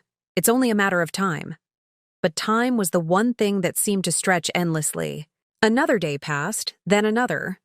The police presence remained, but the immediate sense of danger began to fade slightly, replaced by a dull, constant anxiety that hummed beneath every moment. On the 5th day after Evan's disappearance, I decided I needed to return to my house, our house, to collect more clothing and personal items. Despite concerns from my family and cautions from Detective Scott, I insisted on going. Abigail agreed to accompany me, and an officer was assigned to escort us. The house felt different as we pulled into the driveway, no longer a home, but a crime scene, a place where memories had been irrevocably tainted. Yellow police tape still crossed the back door where forensic technicians had gathered evidence. Inside, dust had settled on surfaces, mail had accumulated on the floor beneath the mail slot, and the air felt stale and unused. I moved through the rooms like a ghost, gathering clothing and toiletries, the essential items I would need for what might be an extended absence. In Kenny's room, I paused. His dinosaur collection remained untouched on the shelves, his small bed still made with the prehistoric patterned comforter he had loved. I selected a few more items to take, his favorite books, a framed photo of him at the zoo, the small fossil kit he had been so proud of. "Take your time," Abigail said softly from the doorway. "I'll wait downstairs with Officer Reyes." Alone in Kenny's room, I sat on the edge of his bed, running my hand over the comforter. "I'm sorry," I whispered to the empty room. "I'm so sorry I didn't protect you better." The house creaked and settled around me, the familiar sounds now ominous rather than comforting. I gathered the items I had selected and placed them carefully in a duffel bag, then took one last look around the room before closing the door. As I descended the stairs, a prickling sensation ran down my spine, an instinctive awareness that something was wrong. The house was too quiet. I couldn't hear Abigail's voice or the officer's radio. "Abigail?" I called, my voice echoing slightly in the silent house. "Officer Reyes?" No response. Heart pounding, I reached the bottom of the stairs and peered into the living room. Empty. The kitchen, too. Had they stepped outside? Gone to check something in the backyard? I set down my bags and moved cautiously toward the front door, intending to look outside for them. As I passed the hall closet, the door burst open, and a hand clamped over my mouth, stifling my scream before it could fully form. Not a sound. Evan's voice hissed in my ear, his arm like an iron band around my waist. "Your sister and that useless cop are fine, just taking a little nap in the garage. But that could change very quickly if you don't cooperate." Terror flooded through me, but beneath it, a cold fury took hold. This man, this monster, had likely killed our son, had injured my mother, and was now threatening my sister. The fear didn't disappear, but it crystallized into something harder, more focused. "What do you want?" I asked when he removed his hand from my mouth, keeping his other arm firmly around me. "What do I want?" he echoed, his voice filled with bitter amusement. "I want the life I was supposed to have, Willow. The one you ruined with your meddling and your self-righteous crusade." "You mean the life you were building with insurance money from our son's death?" I countered, unable to keep the contempt from my voice despite the danger. His grip tightened painfully. "You have no idea what I've been through, what I've sacrificed. Kenny was suffering. His condition was terminal. I just expedited the inevitable. Saved him from more pain. Saved us from financial ruin." The casual justification of his unthinkable crime made bile rise in my throat. "You murdered our child for money." "I ended his suffering," Evan insisted, his voice taking on a strange, detached quality that frightened me more than his anger had. "And now I'm going to end this nightmare you've created. We're going for a drive, Willow. Somewhere we can talk properly without interruption." Understanding dawned with terrible clarity.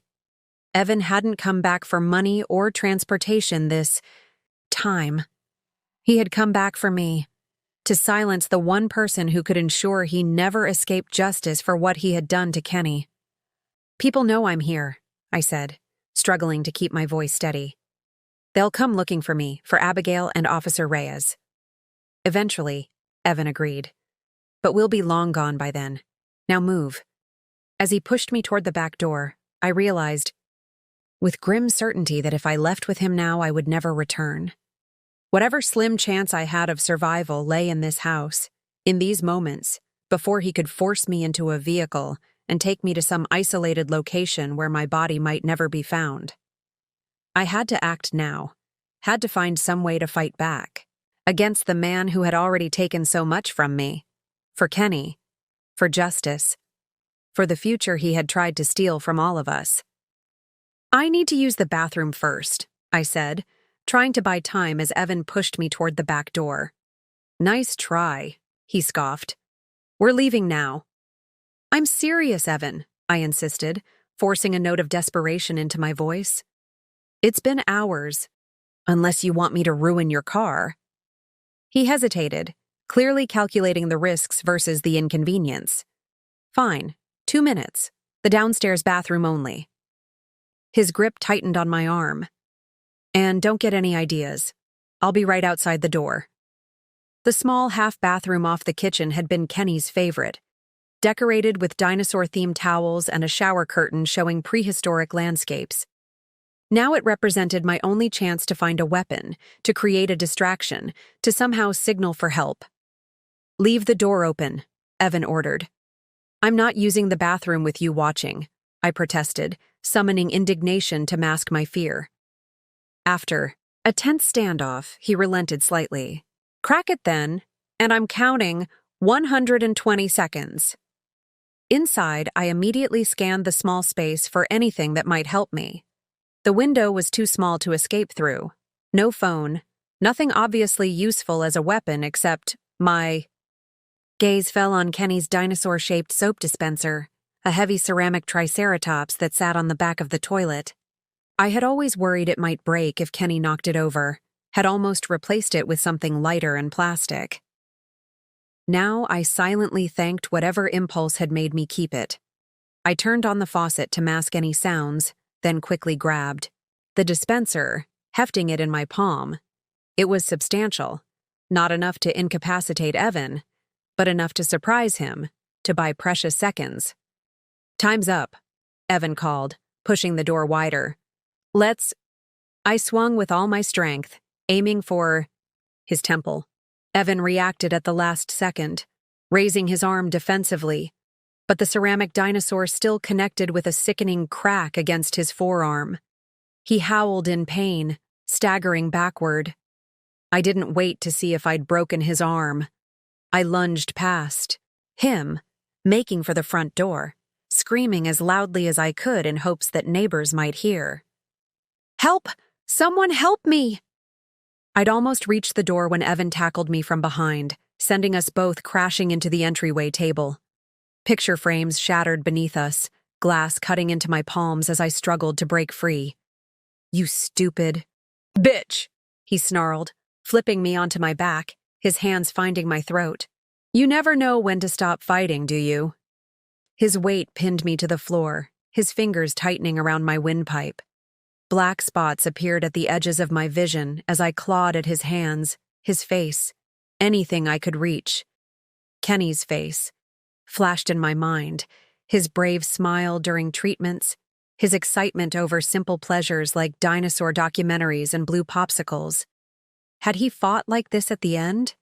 Had he realized in those final moments that the father he trusted was betraying him in the most fundamental way?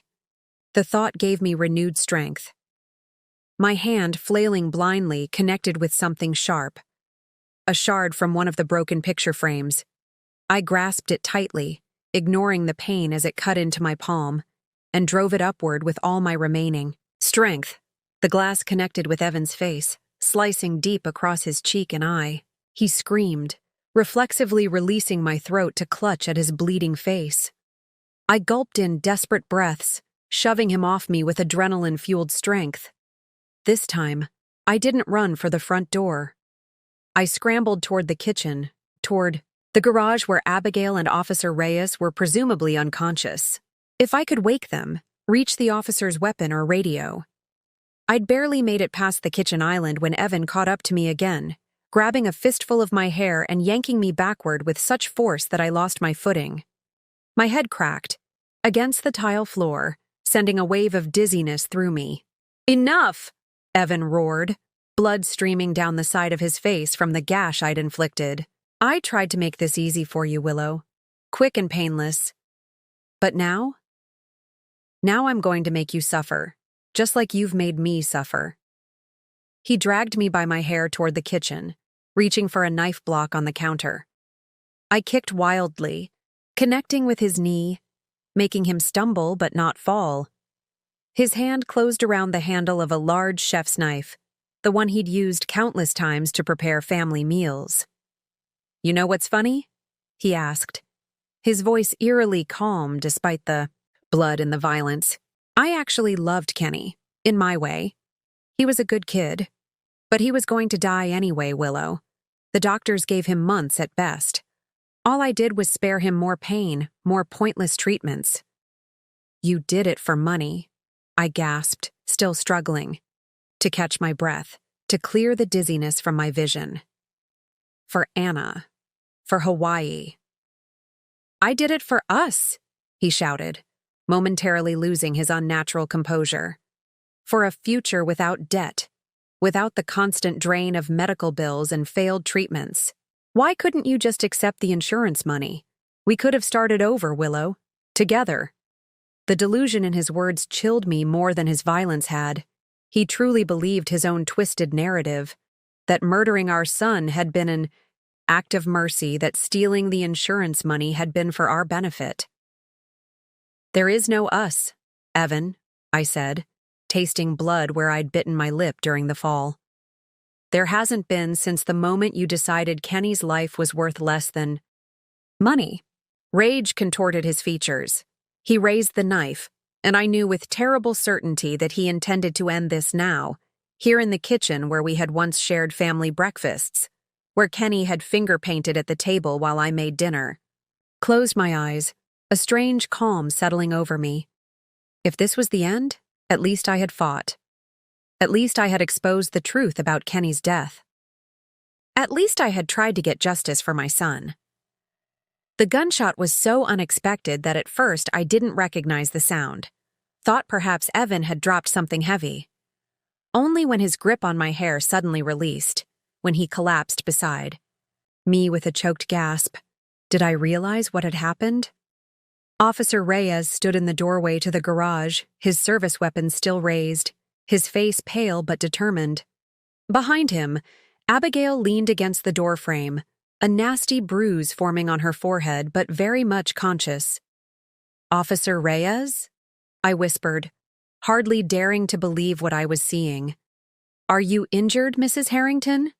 he asked formally, though his voice shook slightly. He kept his weapon trained on Evan, who lay motionless on the floor beside me, blood spreading across his shoulder and chest. I don't think so," I managed, though every part of me ached, and I could feel blood trickling from cuts on my hands and face. "Abigail?" "Bastard hit us with something when we were checking the garage," she said, her words slightly slurred.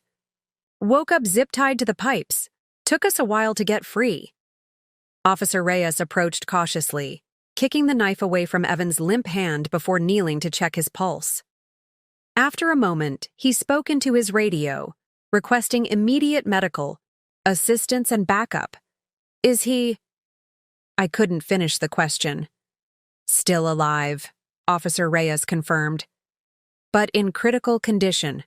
The bullet hit near his collarbone." I should have felt something at this news.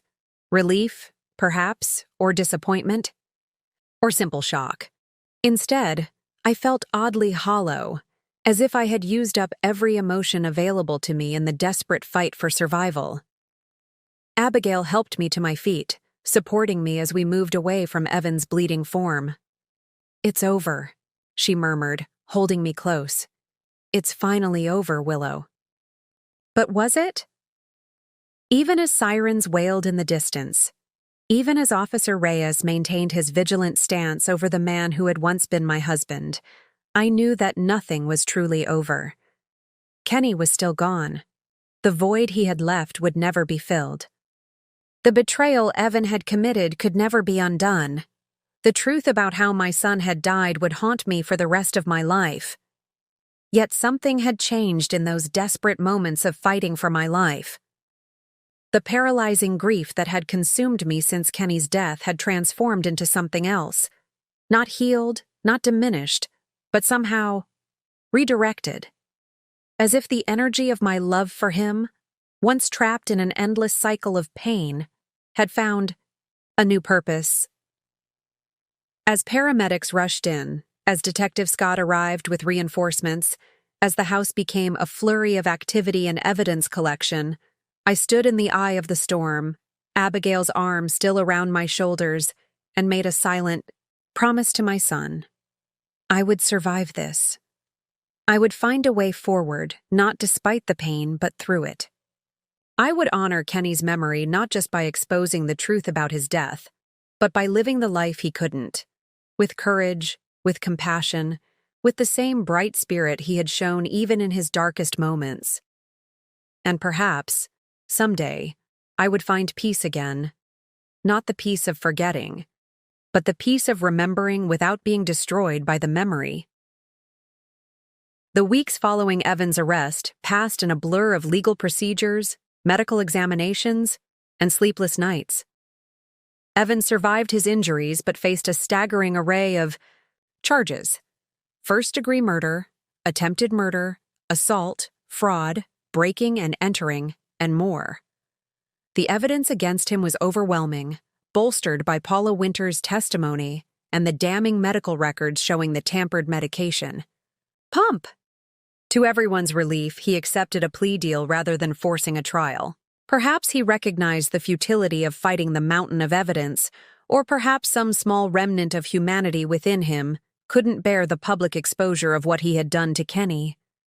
Either way, he pleaded guilty to all charges in exchange for life imprisonment without the possibility of parole, sparing us the additional trauma of testifying in court. In a brief victim impact statement I delivered at his sentencing, I spoke not of my own pain, but of Kenny, of the bright, brave boy whose life had been cut short by the father who should have protected him above all others. I described Kenny's love of dinosaurs, his infectious laugh, his courage during treatments, his unfailing kindness even when suffering. "You didn't just take a life," I told Evan, meeting his eyes directly for the first time since the attack. "You took a future, all the birthdays he'll never celebrate, all the discoveries he'll never make, all the joy he would have brought to the world. That is your true crime, and no punishment could ever be sufficient." Evan remained expressionless. Throughout, his gaze flat and empty, as if he were watching a movie that held no particular interest for him. I realized then that I would never understand him, never comprehend how the man I had married, the father who had once cradled our newborn son with tears of joy in his eyes, could have become this hollow shell devoid of remorse or human connection. As he was led away to begin his life sentence, I felt no satisfaction, no sense of justice fulfilled, only a profound weariness and the certainty that I would never see him again. The aftermath of tragedy unfolds in unexpected ways. While the criminal proceedings reached their conclusion relatively quickly, other aspects of healing proved more complicated. The insurance company, after a thorough investigation, released the policy funds to a trust in Kenny's name rather than to me directly, at my request. I couldn't bear to touch money that had been the motivation for my son's murder. Instead, I established the Kenny Parker Memorial Foundation, dedicated to supporting families of children with terminal illnesses. The foundation provided financial assistance for medical expenses, funded research into pediatric cancer treatments, and created resources to help families navigate the emotional terrain of caring for a seriously ill child. The day we launched, the foundation, 6 months after Evan's sentencing, marked the first time I felt something like purpose return to my life. Standing before a small crowd of supporters, unveiling the foundation's logo, a blue dinosaur, Kenny's favorite, I experienced A moment of clarity. This was how Kenny would live on. Not just in my memories, but in the tangible help provided to other children, other families facing the nightmare we had endured. My parents, having recovered from their physical injuries more quickly than their emotional ones, became active participants in the foundation. My father, using his background in accounting, managed the financial aspects, while my mother coordinated volunteer efforts. Abigail designed the website and handled social media outreach, her marketing skills perfectly suited to raising awareness for our cause. Even Noelle remained in our lives, having formed an unexpected bond with our family through the shared trauma of Evan's betrayal. Her relationship with her sister Anna had been irreparably damaged. Anna had fled to California after Evan's arrest, unwilling to face the consequences of her role in the tragedy. But Noelle found a new kind of family with us. The house where everything had happened, where Kenny had lived and died, where Evan had attacked me, I could not bear to keep. Yet selling it felt wrong somehow, as if I were erasing the physical space where Kenny's brief life had unfolded. After much deliberation, I found a middle path. I donated the property to a local nonprofit that converted it into a respite home for families of children undergoing long-term medical treatment. The renovation transformed the space completely. Bright colors replaced neutral tones, walls were removed to create open, welcoming areas, and the backyard became a therapeutic garden. Kenny's room became a children's library filled with books about science and nature, with a special section devoted to dinosaurs. When the home opened, a small plaque in the entryway acknowledged its origins. In memory of Kenneth Kenny Parker, whose spirit of joy and courage lives on in this place of healing, I moved into a small apartment near my parents, needing both independence and proximity to my support system. The space was nothing like the house I had shared with Evan, deliberately so. No shared memories haunted these rooms. Here, I could begin to build something new, something that belonged solely to me. Grief, I discovered, is not a linear journey. Some days passed in relative calm, filled with purposeful work for the foundation and moments of genuine connection with family and friends. Other days, grief ambushed me without warning, triggered by a dinosaur toy glimpsed in a store window, or a small boy with Kenny's same cowlick, or simply the weight of absence that never truly lifted. On those difficult days, I developed rituals that helped me navigate the pain rather than drowning in it. I kept a journal where I wrote letters to Kenny, telling him about the foundation's work, describing how his legacy continued. I visited a small memorial garden my parents had created in their backyard, where Kenny's favorite flowers bloomed, in the spring and summer. Sometimes I simply held his dinosaur plush and allowed myself to remember the good and the terrible, the joy and the loss, all of it part of loving him. The first anniversary of Kenny's death arrived with the weight of a physical blow. I had anticipated the difficulty, had planned to spend the day with my parents and Abigail, surrounded by their love and understanding. What I hadn't expected was the package that arrived that morning, delivered by courier, with no return address. Inside was a small wooden box, beautifully crafted, with Kenny's name engraved on the lid. And within the box, nestled in velvet, lay a perfect fossil. A small dinosaur tooth, millions of years old, accompanied by a certificate of authenticity and a simple note. For Kenny's collection. From someone who understands that some treasures are irreplaceable. The handwriting was unfamiliar, the signature simply a friend. Later, I would discover that Paula Winters had arranged the gift, using her connections in the medical community to find someone who specialized in paleontology. It was her way of acknowledging the anniversary, of offering something that might bring a moment of light on a dark day. That evening, as we gathered to remember Kenny, I placed the fossil on the small memorial table alongside his photos and favorite toys. It seemed right somehow, a tangible connection to the ancient creatures he had loved, A reminder that even things lost to time can leave impressions that endure for millions of years. "He would have loved this," my mother said softly, touching the fossil with gentle fingers. "He always said he was going to be a paleontologist when he grew up." "Or a dinosaur," my father added with a sad smile. "Depending on the day." "He can be both now," I said, surprising myself with the thought. Part of the earth, part of history, part of everything.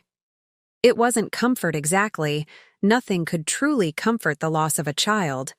But it was a kind of peace, fragile but real. Kenny was gone, but the love I felt for him remained, transformed but undiminished by his absence. That love had become the foundation on which I was slowly, painfully rebuilding my life. As night fell on that difficult anniversary, I stepped outside alone, looking up at the star-filled sky. Somewhere in the vastness above, a distant light that began its journey millions of years ago, perhaps when dinosaurs still walked the earth, was only now becoming visible to human eyes. The thought gave me a strange sense of connection across time and space, a reminder that nothing truly ends, it only changes form. "I love you, Kenny," I whispered to the stars. "Always and forever." And somewhere in the night, a gentle breeze stirred the leaves of the trees, carrying my words into the darkness like a promise that would never be broken. 1 year became 2, then 3. The sharp edges of grief gradually smoothed, not into absence, but into something I could carry without being cut open daily by its presence. The Kenny Parker Memorial Foundation flourished, expanding its services to include grief counseling for parents who had lost children to illness and specialized support groups for siblings dealing with loss. On what would have been Kenny's 8th birthday, we opened a dedicated wing at Memorial Hospital, the same hospital where he had received treatment.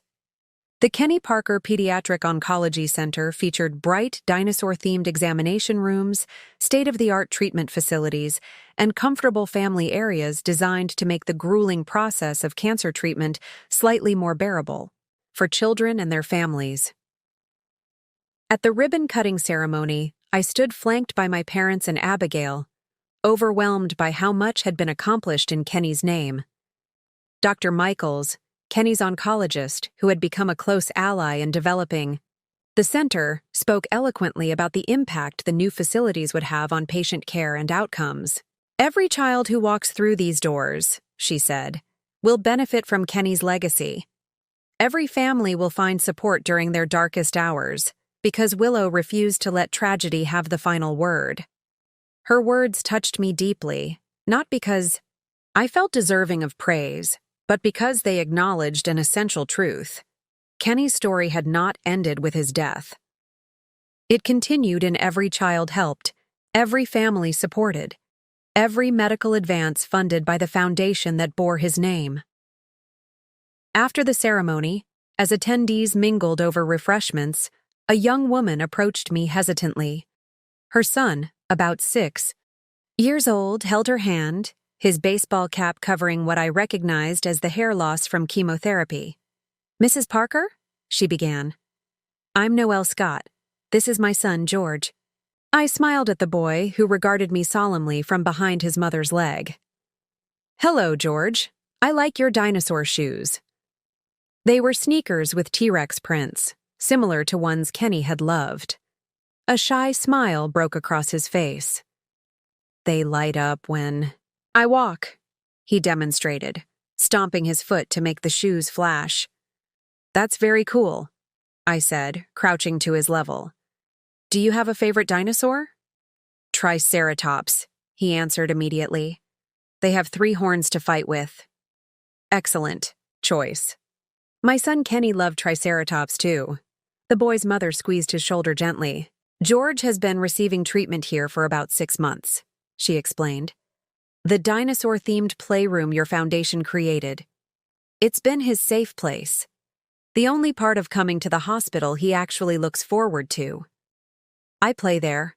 Every time," George confirmed seriously. "They have all the dinosaurs, even the rare ones." "I'm so glad," I told him. That's exactly what we hoped for when we designed it. As George wandered off to inspect a display of dinosaur models set up for the event, his mother lowered her voice. I wanted to thank you personally, not just for the playroom or this amazing new center, but for the Emergency Assistance Fund. When George was diagnosed, my husband had just lost his job. The grants from your foundation helped us keep our house while he found new work. Her words reminded me why we had established that particular program. So many families faced financial devastation alongside the emotional trauma of a child's illness. The emergency fund provided stopgap assistance for mortgage payments, utilities, and other essentials to prevent families from falling into crisis while caring for a sick child. That's exactly what the fund is for, I assured her. No family should have to worry about losing their home while they're fighting for their child's life. As we talked, I learned more about George's treatment journey, the promising responses to therapy, the setbacks, the cautious optimism his doctors now expressed. It was a conversation I'd had countless times with parents connected to the foundation, yet each story remained unique, each family's courage humbling. When they eventually left, George proudly carrying a dinosaur book I'd gifted him from our display, Dr. Michaels approached with an expression that suggested she had witnessed the exchange. That boy's prognosis was very poor when he first came to us, she said quietly. Similar to Kenny's, actually. But he's responding well to a new treatment protocol our research team developed, funded in part by your foundation. The significance of her words wasn't lost on me. A child with a condition similar to Kenny's was improving, was being given a chance Kenny never had. The foundation's work wasn't just about comfort or support, it was about changing outcomes, about creating possibilities where none had existed before. Later that evening, as my family gathered at my parents' home for a private celebration of Kenny's birthday, I shared the encounter with George and his mother. We lit a candle on a small cake, chocolate with blue frosting, Kenny's favorite, and Abigail proposed a toast. To Kenny, she said, raising her glass, who continues to change lives even from beyond the stars. To Kenny, we echoed, the familiar ache of his absence mingled now with pride in what his legacy had become. After dinner, as my parents and Abigail cleared the dishes, I stepped into the backyard garden where a small stone memorial to Kenny stood among flowering plants. The evening air was cool, stars beginning to appear in the darkening sky. You would be 8 today, I said softly to the silent stone. You'd probably be too grown up for dinosaur-themed birthday parties by now, though I bet you'd still have that collection on your shelf. Talking to Kenny like this had become a ritual, not out of belief that he could literally hear me, but from a need to maintain some form of connection, to acknowledge the ongoing relationship that death had transformed but not ended. I met a boy today who reminds me of you, I continued. Same mischievous smile, same dinosaur obsession. He's getting better, Kenny. The treatment that might have saved you if it had existed then, it's helping kids like him now. A gentle breeze stirred the garden, carrying the scent of my mother's roses.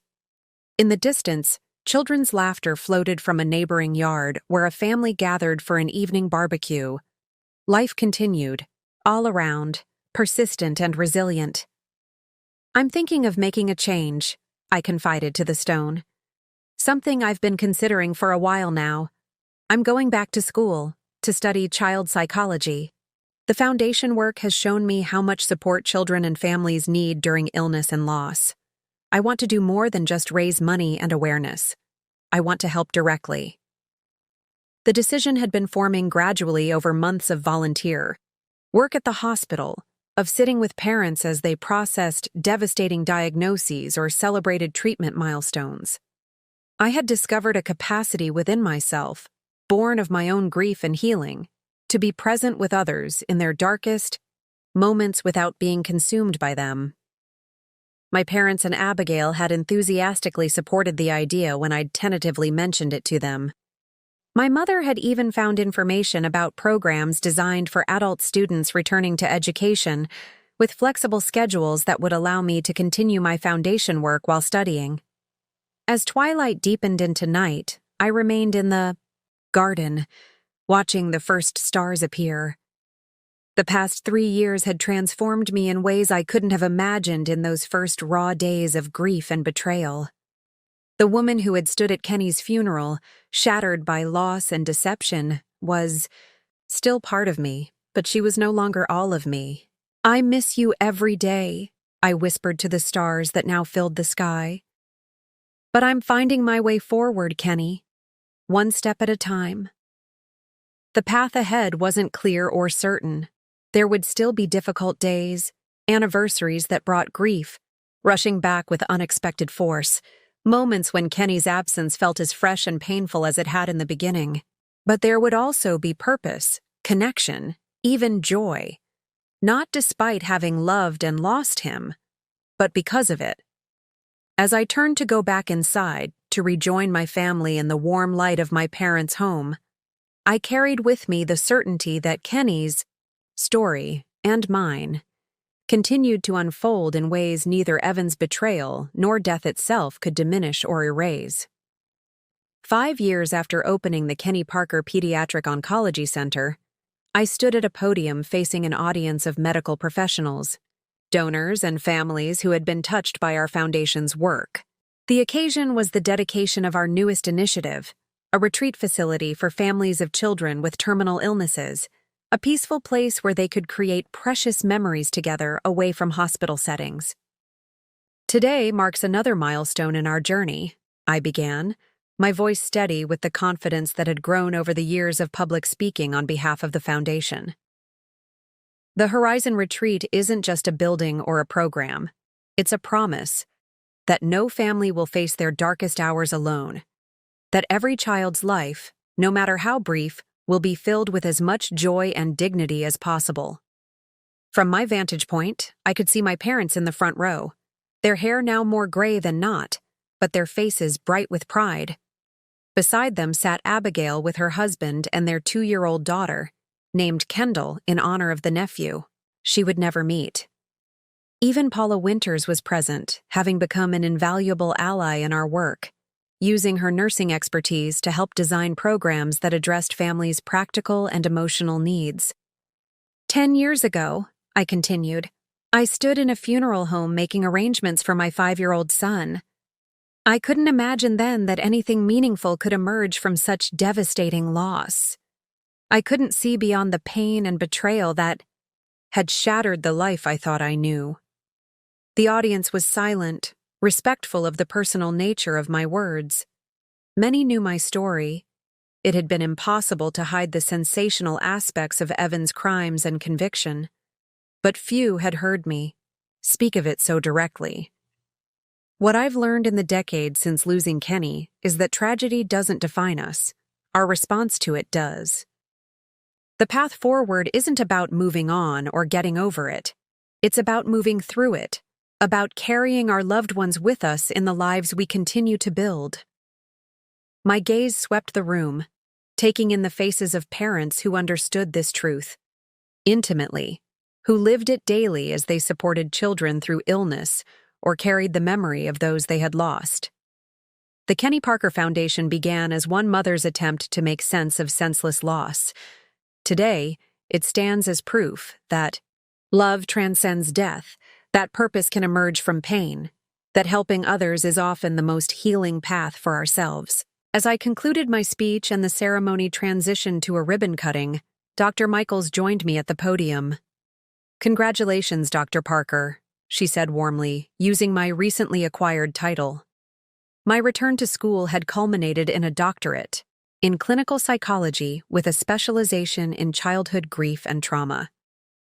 "Kenny would be so proud of what you've accomplished."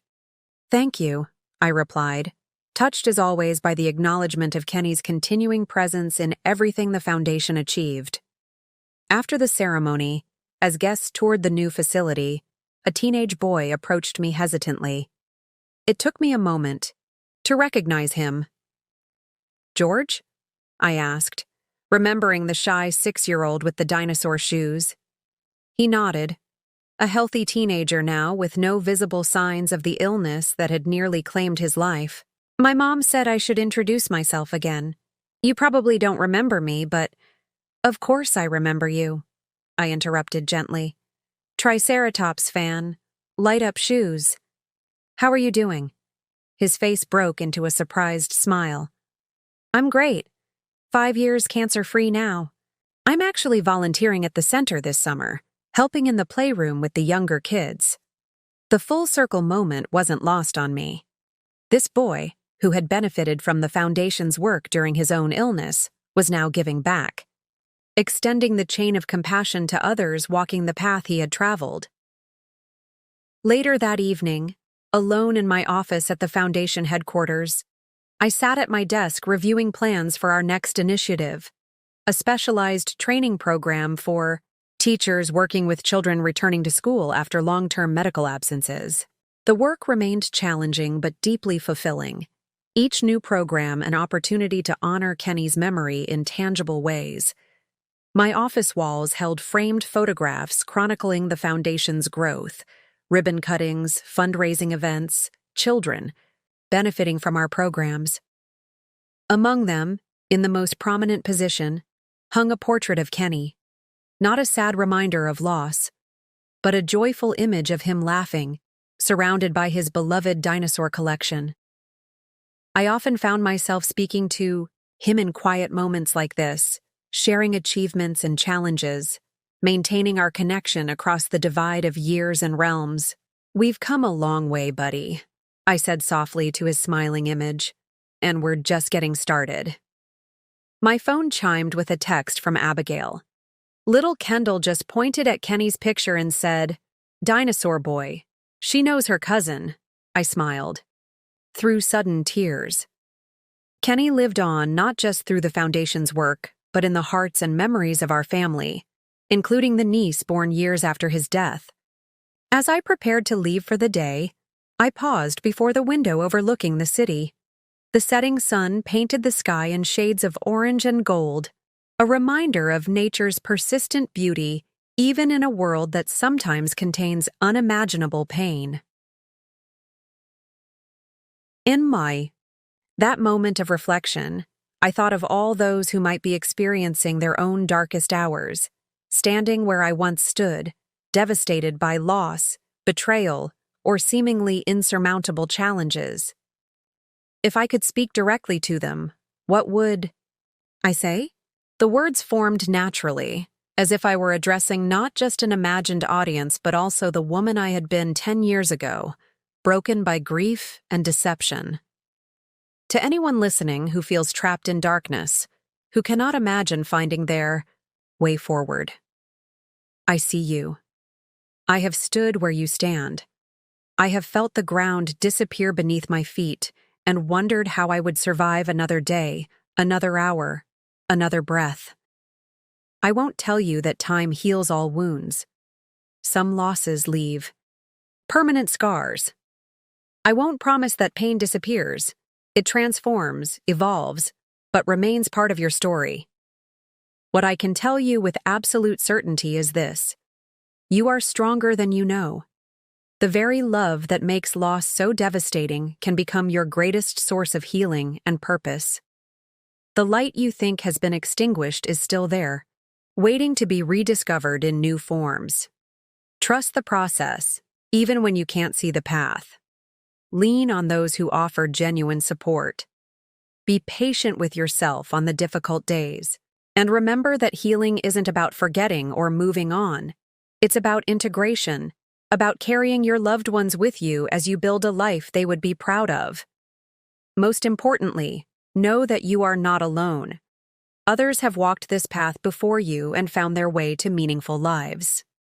Different lives than they planned, perhaps, but lives still worth living, still capable of joy and purpose and connection. This is the most profound truth I have learned. Even in our darkest moments, we remain the authors of our own stories. No betrayal, no loss, no tragedy gets to write the final chapter unless we allow it to. Your story continues. Honor the past by living fully in the present. This is how we triumph over darkness, not by escaping it, but by bringing light to it, One day, one choice, one step at a time. As the last rays of sunlight faded from my office, I gathered my things and stepped into the future that continued to unfold. A future forever shaped by Kenny's brief life and enduring legacy, by the painful lessons of betrayal, and by the healing power of purpose discovered through pain. Not an ending, but a continuing journey. Not perfection, but progress. Not the absence of grief, but its transformation into something that gave meaning rather than only taking it away. And in that transformation lay the final victory, not over death, which comes to us all, but over the despair that threatens to make us stop living before our time. Up next, you've got 2 more standout stories right on your screen. If this one hit the mark, you won't want to pass these up. Just click and check them out. And don't forget to subscribe and turn on the notification bell so you don't miss any upload from us.